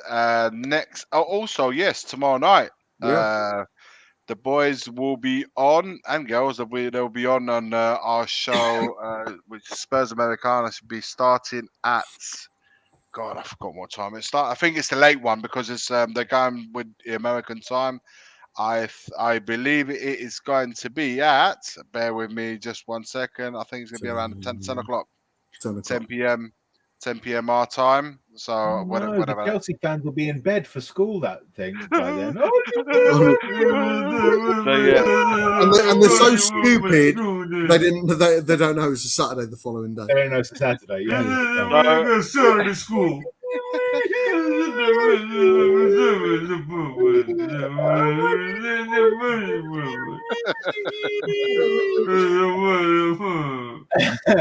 Bob Spur, you'll be landing again on Saturday as tomorrow, and then on Saturday as well. Tell us about it. Yep, 10:45 Saturday night in the Wall. Be reviewing the Spurs Wolves game, and obviously looking back at the Premier League. We'll be doing clips of the week, which will be being introduced this Saturday. It'll be funny things that I've picked up on the Spurs YouTube family channels, and it'll be clipped and being shown. At least I know I won't get any copyright fucking strikes by doing so. And then, of course, we'll have guest celebrity, and guest celebrity, and of course, Wankety Wank. 10:45 Saturday nights. Fantastic. And Bobby K, when are you next hitting our internet-powered streaming TVs? Well, Thursday now, so we'll be back on Sunday with Kuva and the Kang there. Me and Kuva just do our weekend wrap-up, which is 5 p.m. our time, 10 p.m. your time. And Monday or Tuesday, the boys will shoot their off-the-pitch show for next Wednesday evening. And shoot what? Off the pitch. They're going to shoot their what? Oh, off the pitch. Okay. Yeah. What they shoot, when they shoot, is their business. I don't like to get involved. Sometimes you let them fly. As long as there's not a father on the doorstep going, "You made my daughter pregnant," then you're fine, no? No English. Yeah. Wrong door. Yeah, sure. No hablo inglés. No, back to kids, buddy. Back to kids. Then I guess we'll have to start a different channel up for that one. That'll be 4 Spurs boys, right? But no English. Yeah, so we're getting close up there. For a handful of you want to jump over there, give us a sub. We'd appreciate it. I think we're like 6 away now from 500. So yeah, amazing. Yeah, so far so good. Yeah, fantastic stuff. Okay, thanks for having me on here today. Thank you. It's always a pleasure. It's always a pleasure. Thank you to Ben, Bob, Bobby, and Iggy for coming along. Nick, when are we next on? we are next on for In the Wall Pump Up next Thursday. Yeah. Yeah. And then we'll be back. Next Thursday. What is next Thursday? That's the 25th. Then we'll be back on the Sunday, for our shelf side on tour, on Tottenham on tour. We will have a bigger panel this week because the Man U fan has come out of hiding. And I think it's going to be a little bit explosive because we've been having a little bit of toing and froing about United. Yeah, but with Eric 10 games or 8 games or it'll be 7. It'll be seven games after Monday night. Yeah. So catch us next Thursday and then next Sunday and then after that, the following Thursday again. And then you won't see me for a couple of weeks. But then that. Why, Nick? Where are you going? None of your fucking business. Oh, okay. I know. Okay. So, a big thank you to our guests and a big thank you to everyone in the chat. So, by the way, I've got your new sponsors, Rez. If you want to share the screen, there you go. There you go. Lonely Wank Wipes sponsors this show. That's it. You can find them on Amazon, and they're very handy. They're very handy. Bobby, but not available in Canada. This is. That's a shame. Racism. A big thank you to everyone. A big thank you to everyone in the chat. Kuva, Eugene. I'm going to go through as quick as I can. Kuva, Eugene, Bob Spur, Kuva again. Danny, Stewart, Luke. I'm just scrolling through. On your bike, Scott, El Said. We Are Tottenham TV. Thank you for joining us. Kimber was in the chat. Chris Agambar, Golden Boot. Got to keep going. Daryl Denton, Peter Simons. Who else was in there? Delaney, Stewart, Bobby Kay. That Graham prick. was here. Yeah, that prick. Bobby Kay was in there. Still scrolling. I think William Kelly, Roy, Andrew Gregory, Coach TPM, Luca 14, Faz, Carl Simpson, Faz, Tom Scott 81. M. I'm trying to work out what the number is, but I'll go IVXIVIIVIXVIV.V.V. That's a mouthful. Oh yeah. Stuart it's Bill. His name's Bill. Oh, his name's Bill. Yeah, Bill. Thanks for Bill. Who else? Stuart Austin. I said. Guys. Hitesh. Raider 275. Faz Hitesh. Mark Derek Swift. Hutchinson. Carl Simpson. I think I said. Derek was in there as well. Good to see Derek as well. Raider 275. Stuart Rolf. Austin. Said Raider 275. Rolf. Said Rolf. Yeah. Rolf. Jimmy. And before we go, Bobby wants one more Chelsea fan impersonation. Swifty was in here. Swifty was in here. I said Mark Swift. Saddam Hussein. Yeah. Stalin was in there as well. Osama bin Laden. Yeah. And we want one more. We want one more Chelsea impersonation before we go. Are you guys ready for that? Yeah, I'm ready. It was a foul. You ready? I don't know what accent that was. Wait. Sorry. No. We have to. If you're gonna do it properly, Rez, have the proper announcement. Have to build up the timeline and everything. So it's like 95th minute. Yeah. Fuck you, Tottenham. Yeah. All you wankers, you tossers. You suck. 96th minute. Kane goal.